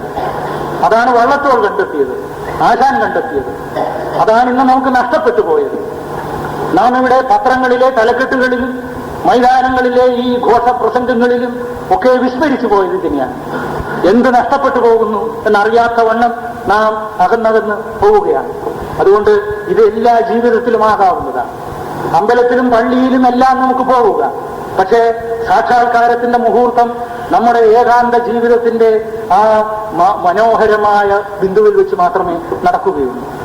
അതാണ് ഇവിടെ ഭാരതീയർ എപ്പോഴും പറഞ്ഞിട്ടുള്ളത്. അതുകൊണ്ടാണ് ഗീതയിൽ ഒന്ന് പറയുന്നത്. എന്ത് അർജുനനോട് പറയും, അർജുന ഞാനിപ്പോൾ നിന്നോട് ഈ യുദ്ധഭൂമിയിൽ വെച്ചിട്ട് പറയുകയാണ്. പക്ഷേ നീ ബുദ്ധിയില്ലാത്ത നീ, ഇതൊക്കെ മറക്കാൻ സാധിക്കുന്ന നീ, അത് പിന്നീട് ഭഗവാന് തെളിവുണ്ട്. ഇപ്പം കുറെ കഴിഞ്ഞിട്ട് പറയും ഭഗവാനെ ഞാൻ മറന്നുപോയി, ഒന്നും കൂടെ പറയുന്നു. അപ്പൊ ഭഗവാൻ ഇതിലേറെ രസികനാണ്. അപ്പൊ ഭഗവാൻ പറഞ്ഞു ഒന്നാമത് മറന്നാലും പിന്നീട് മറക്കുന്നുള്ളത് തീർച്ചയാണ്.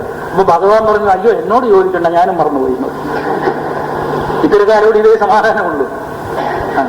അപ്പോ പറഞ്ഞു വന്ന് ഈ ഉപദേശമുണ്ടല്ലോ, ഇത് രാജഗുഹ്യ യോഗമാണ്. രാജവിദ്യ രാജഗുഹ്യം, ഏറ്റവും ഒളിഞ്ഞു കിടക്കുന്നതിൽ വെച്ച് ഒളിഞ്ഞു കിടക്കുന്നതാണ്. എന്നുവെച്ചാൽ ഇതിന് ഒരു കാലത്ത് ഇന്ത്യക്കാരായ ആളുകൾ അർത്ഥം പറഞ്ഞത്, ഗുഹ്യം എന്നുള്ളതിന് അർത്ഥം പറഞ്ഞത് മറ്റൊരാൾക്ക് പറഞ്ഞു കൊടുക്കാൻ പാടില്ല. എന്ന് വെച്ചാൽ ഞാനേ പാടുള്ളൂ, ബാക്കി ഏറ്റവും ശരിയാകാൻ പാടില്ല എന്ന മട്ടിലാണ്. സത്യത്തിൽ അതല്ല, നേരെ മറിച്ച് നമ്മുടെ അനുഭവങ്ങളിൽ വെച്ച് ഏറ്റവും ആഴത്തിലുള്ള അനുഭവം എന്നാണ് അതിനർത്ഥം.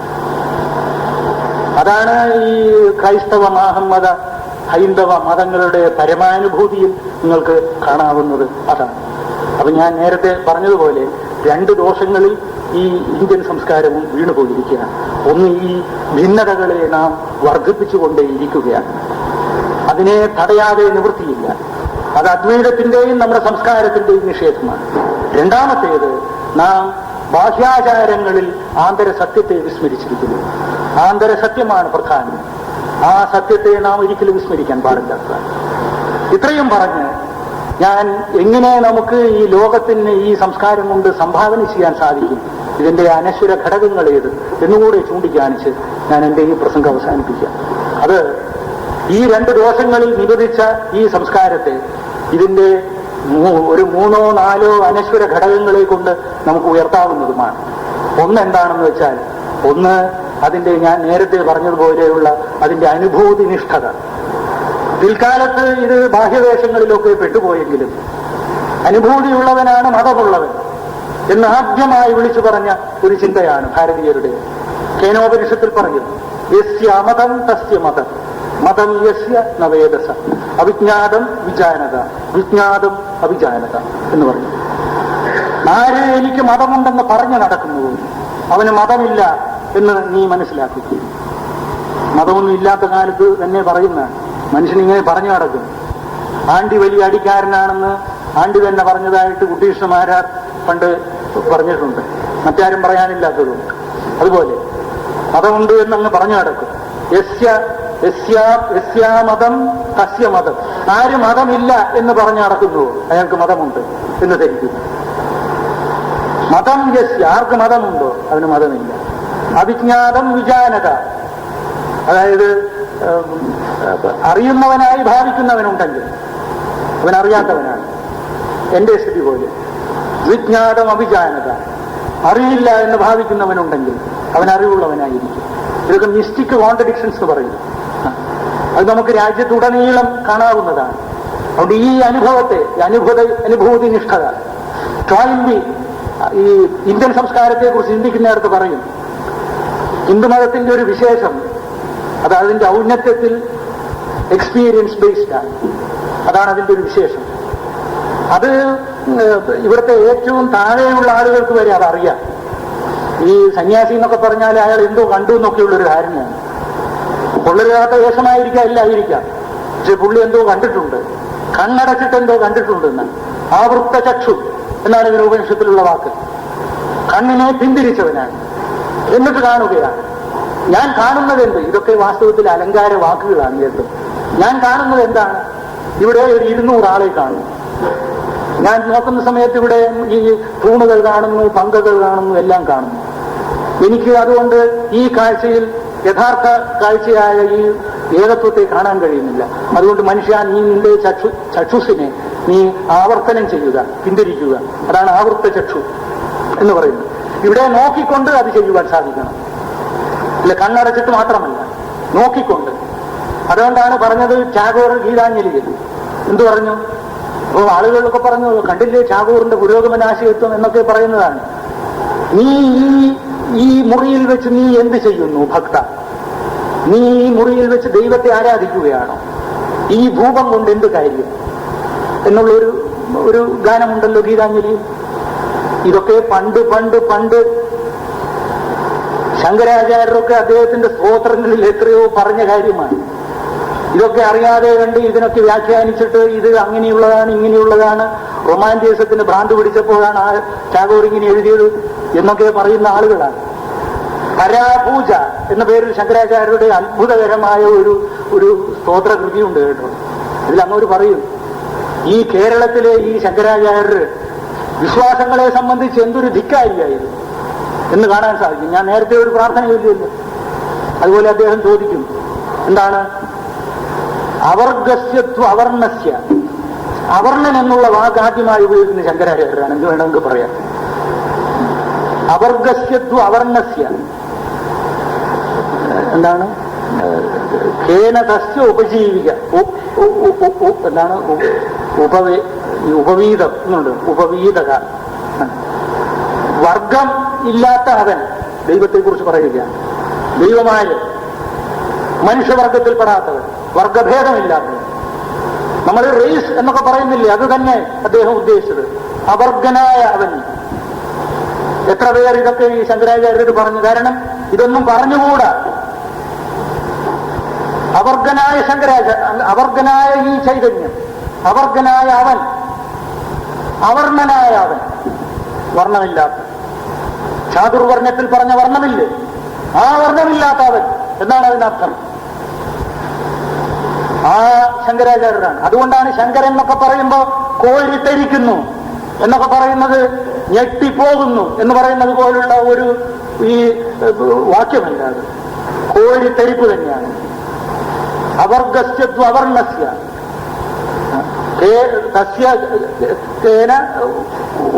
ഉപവീതം അവൻ എന്തിന് എന്ന് ചോദിക്കുകയാണ്. ഈ യജ്ഞോപവീതം എന്തിന് വർഗമില്ലാത്തവന് എന്ന് ചോദിക്കും. എന്നിട്ട് ചോദിക്കുകയാണ്, പിന്നെയും ചോദിക്കുകയാണ് രണ്ടാമത്തെ വരിയിൽ, നിരഞ്ജനസ്യ ദേവസ്യ, നിരഞ്ജനായ ദേവൻ, അതായത് യാതൊരു കളങ്കവുമില്ലാത്ത ഈ ദേവന് എന്താണ് ചോദിക്കുന്നത്?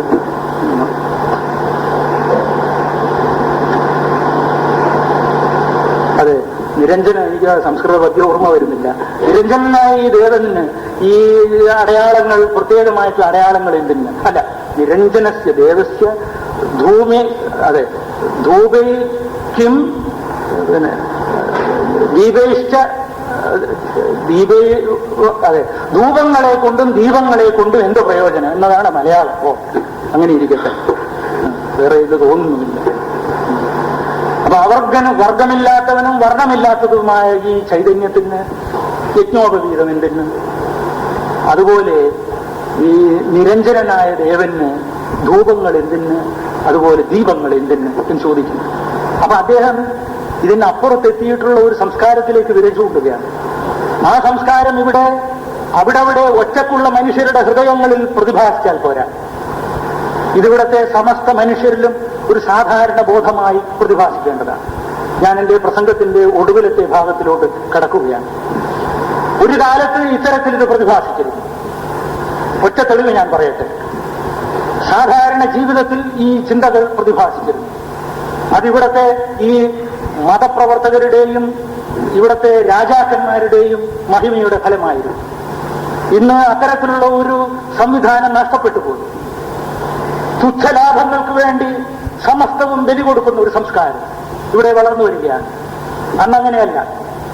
ഏറ്റവും ഉന്നതമായ ചിന്ത ഇവിടെ സാധാരണ ജീവിതത്തിൽ വരുന്നതിന് ഒരു തെളിവ് ഞാൻ പറയട്ടെ. നാം സാധാരണയായിട്ട് ഉപയോഗിക്കുന്ന ഒരു വാക്കാണല്ലോ മനോരഥം എന്നുള്ള വാക്ക്. മനസ്സാകുന്ന രഥം എന്ന് വിഗ്രഹിച്ച് പറയാം, രൂപകാലങ്കാരം എന്ന് വേറെ തരത്തിൽ പറയാം. സാധാരണ മനുഷ്യൻ ഇതൊന്നും കണക്കാക്കാറില്ല. എന്തെല്ലാം മനോരഥങ്ങൾ എന്നും പറഞ്ഞ് ജീവിതത്തിലെ അവന്റെ സമ്പ്രദായത്തെ അവൻ വിവരിക്കുകയാണ്.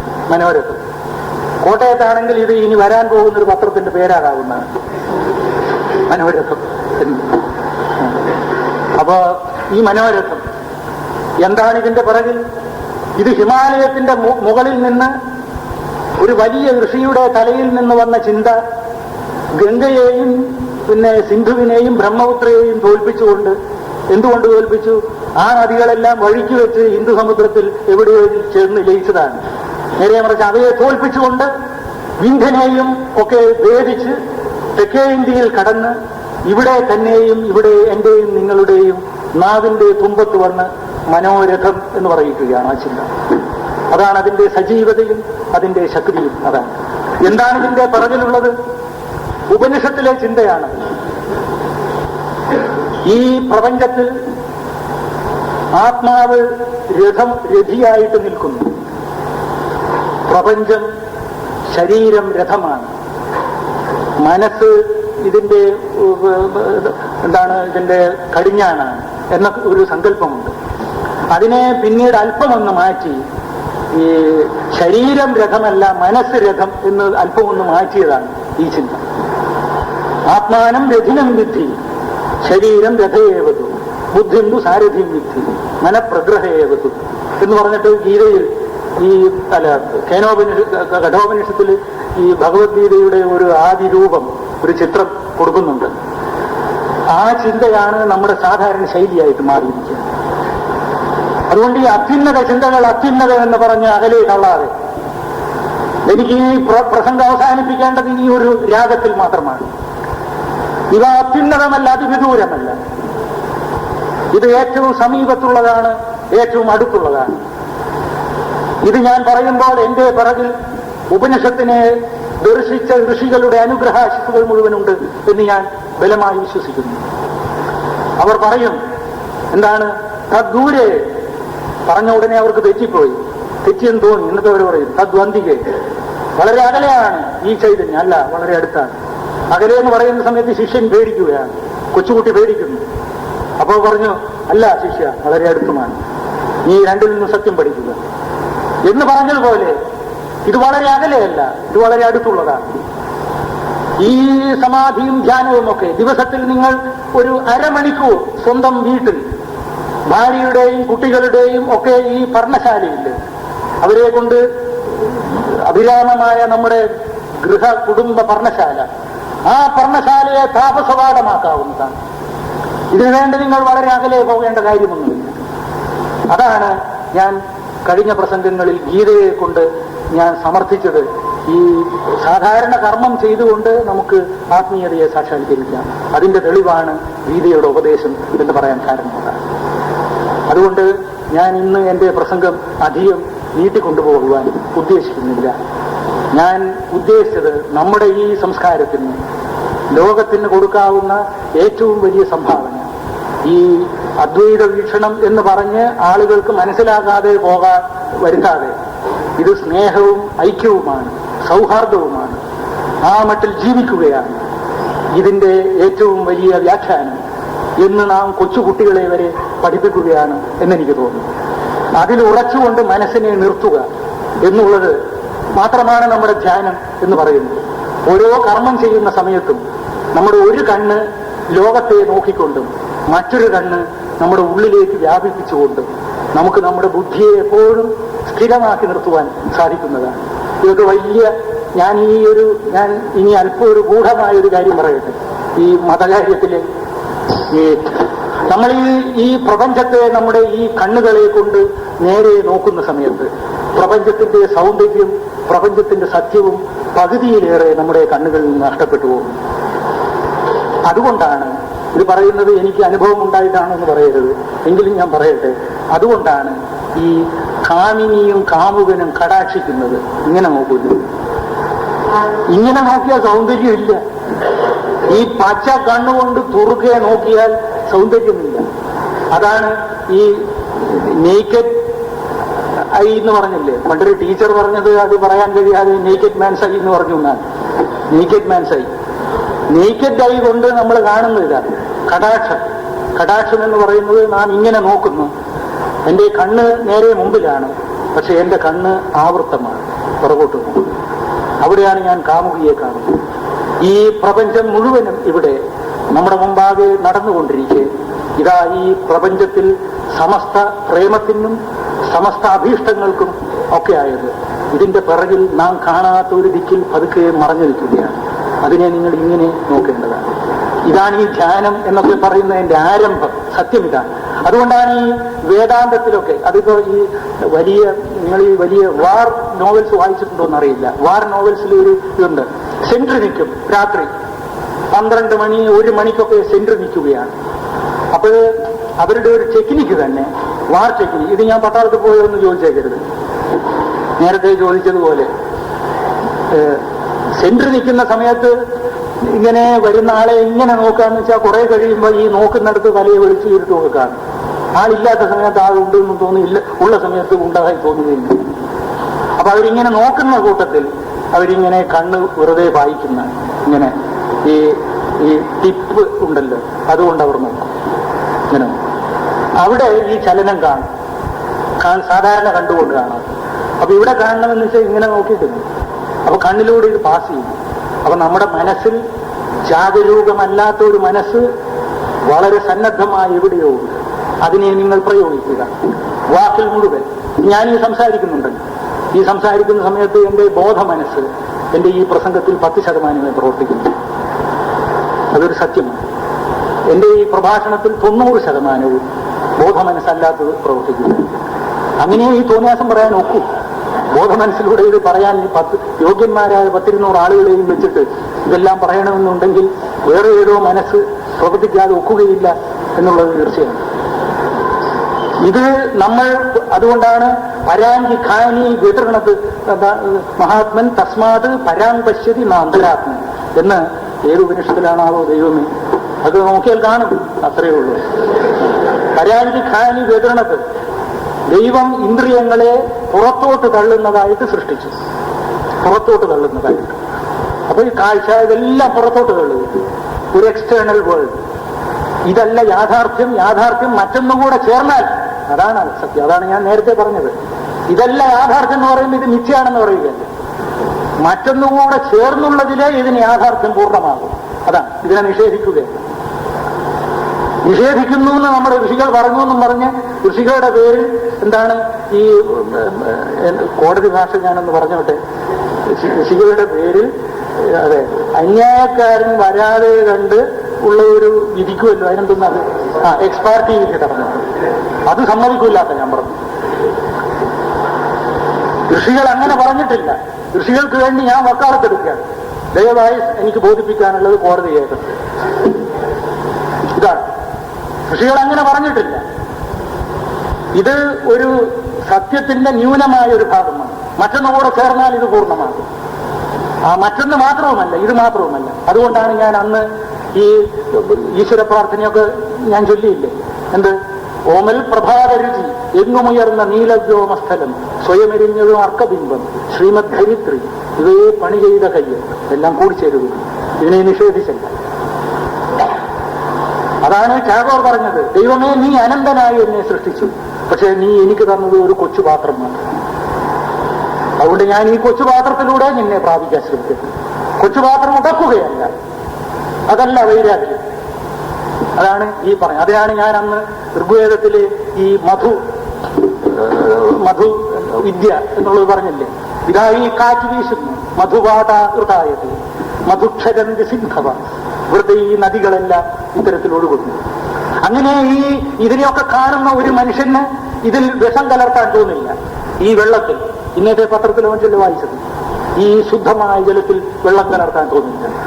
അത് അവനവൻ വിഷം കഴിക്കുന്നതിന് തുല്യമായി തോന്നും. ഇതൊക്കെ പ്രാഥമിക കാര്യങ്ങൾ മാത്രമാണ്, അത് തോന്നുകയില്ല. പഴയ ഈ ബോധത്തിന്റെ സൗന്ദര്യം ഞാനൊരു ഉദാഹരണം കൊണ്ട് തെളിയിക്കട്ടെ. നമ്മളിപ്പോ ഈ ഭൂമിയിൽ ചവിട്ടി നിൽക്കുന്നുണ്ടല്ലോ, അതിനെപ്പറ്റി ചിന്തിച്ചു. പക്ഷെ ഈ ബോധത്തിലൂടെ പോകുന്ന ഒരു വ്യക്തിക്ക് ഇത് മുഴുവനും ഏതോ ചൈതന്യാത്മകമാണെന്നും ഇതിനോട് ചെയ്യുന്ന ഓരോന്നും പാപമാണെന്നും തോന്നും. അങ്ങനെയുള്ള ഒരു ഋഷി പാടുകയാണ്, എന്ത് ഭൂമി ചവിട്ടിപ്പോയി ക്ഷമിക്കണം എന്ന് പറയുമ്പോൾ. ഇവിടെ ഭൂമി മുഴുവൻ വിഷമയമാക്കി നശിപ്പിച്ച് നടക്കുന്നവന്റെ പടം പത്രത്തിൽ വന്ന് അതിനെപ്പറ്റി എഡിറ്റോറിയൽ എഴുതുന്നവർ ഇവിടെ സംസ്കാര നേതാക്കളാണ്. ആ യുഗത്തിൽ ഈ ഭൂമിക്ക് വേണ്ടി ചവിട്ടിപ്പോയതിന് ക്ഷമാപണം ചോദിക്കുന്ന ഒരുവൻ എന്തൊരു മൂഢൻ എന്ന്, ഇത് രാഷ്ട്രീയം എന്നും പറഞ്ഞ് നിക്കക്കള്ളി ഉണ്ടാക്കിയ, പണ്ട് ജ്യോത്സ്യം ചെയ്തു എന്ന് പറഞ്ഞ പോലെ രാഷ്ട്രീയം എന്നുള്ള നിക്കക്കള്ളി വരഞ്ഞിരിക്കുകയാണ്. എന്നിട്ട് ഭാര്യയോ കുട്ടികളോ നാട്ടുകാരോ സുഹൃത്തുക്കളോ ഇത് ശരിയാണെന്ന് ചോദിക്കുമ്പോൾ ഇതിൽ ചാടി വന്നിട്ട് ഇത് രാഷ്ട്രീയ കള്ളി എന്ന് പറഞ്ഞിട്ട് ഈ ജ്യോത്സ്യത്തില് നമ്മുടെ ഇത് എന്താതിന് പറയാ, അതെ ഗ്രഹനില 12 കളമാണെന്ന്, 12 രാശിയായതുകൊണ്ട് 12 കളം, 12 കള്ളി, 12 കള്ളിയാണ് വരയ്ക്കുന്നത്. 4 4 8, 8 2 10, 10 2 12. ജ്യോത്സ്യം 13ാമത്തെ ഒരു കളം വരും. അപ്പൊ ഇത് അറിയുന്ന ഒരാൾ ചോദിച്ചു, അല്ല പണ്ഡിതരെ ഇത് എന്താണ് 13ാമത്തെ കള്ളി? അപ്പൊ അദ്ദേഹം പറഞ്ഞു, അത് നിക്കക്കള്ളി, പറഞ്ഞാൽ ഫലിക്കാതെ വരും. അപ്പൊ ഈ കള്ളിയിൽ നിൽക്കും. നമ്മൾ ഇന്ന് സമൂഹത്തിന്റെ സമസ്ത കൊള്ളരുതായ്മകൾക്കും രാഷ്ട്രീയം എന്നുള്ള ഒരു നിൽക്കക്കള്ളി ഉണ്ടാക്കിയിരുന്നു. പണിക്കരാണ് രാഷ്ട്രീയക്കാരൻ എന്ന അലങ്കാര കൽപ്പനയിൽ പണിക്കരെ ഈ കള്ളി മാറ്റണം, ശാസ്ത്രപ്രകാരമുള്ള കള്ളിയല്ല, ഇത് കള്ളക്കള്ളിയാണ്. 12 കള്ളിയെ വരയ്ക്കാൻ പാടും. ഇത് നമ്മുടെ ഈ ആത്മീയ സാധനയുടെ നിയോഗമാണ്. അപ്പോ ഈ ഭൂമിയുടെ അതാണ് ഈ മനുഷ്യന്റെ മുഖത്ത് തന്നെ അത് കാണാൻ സാധിക്കും.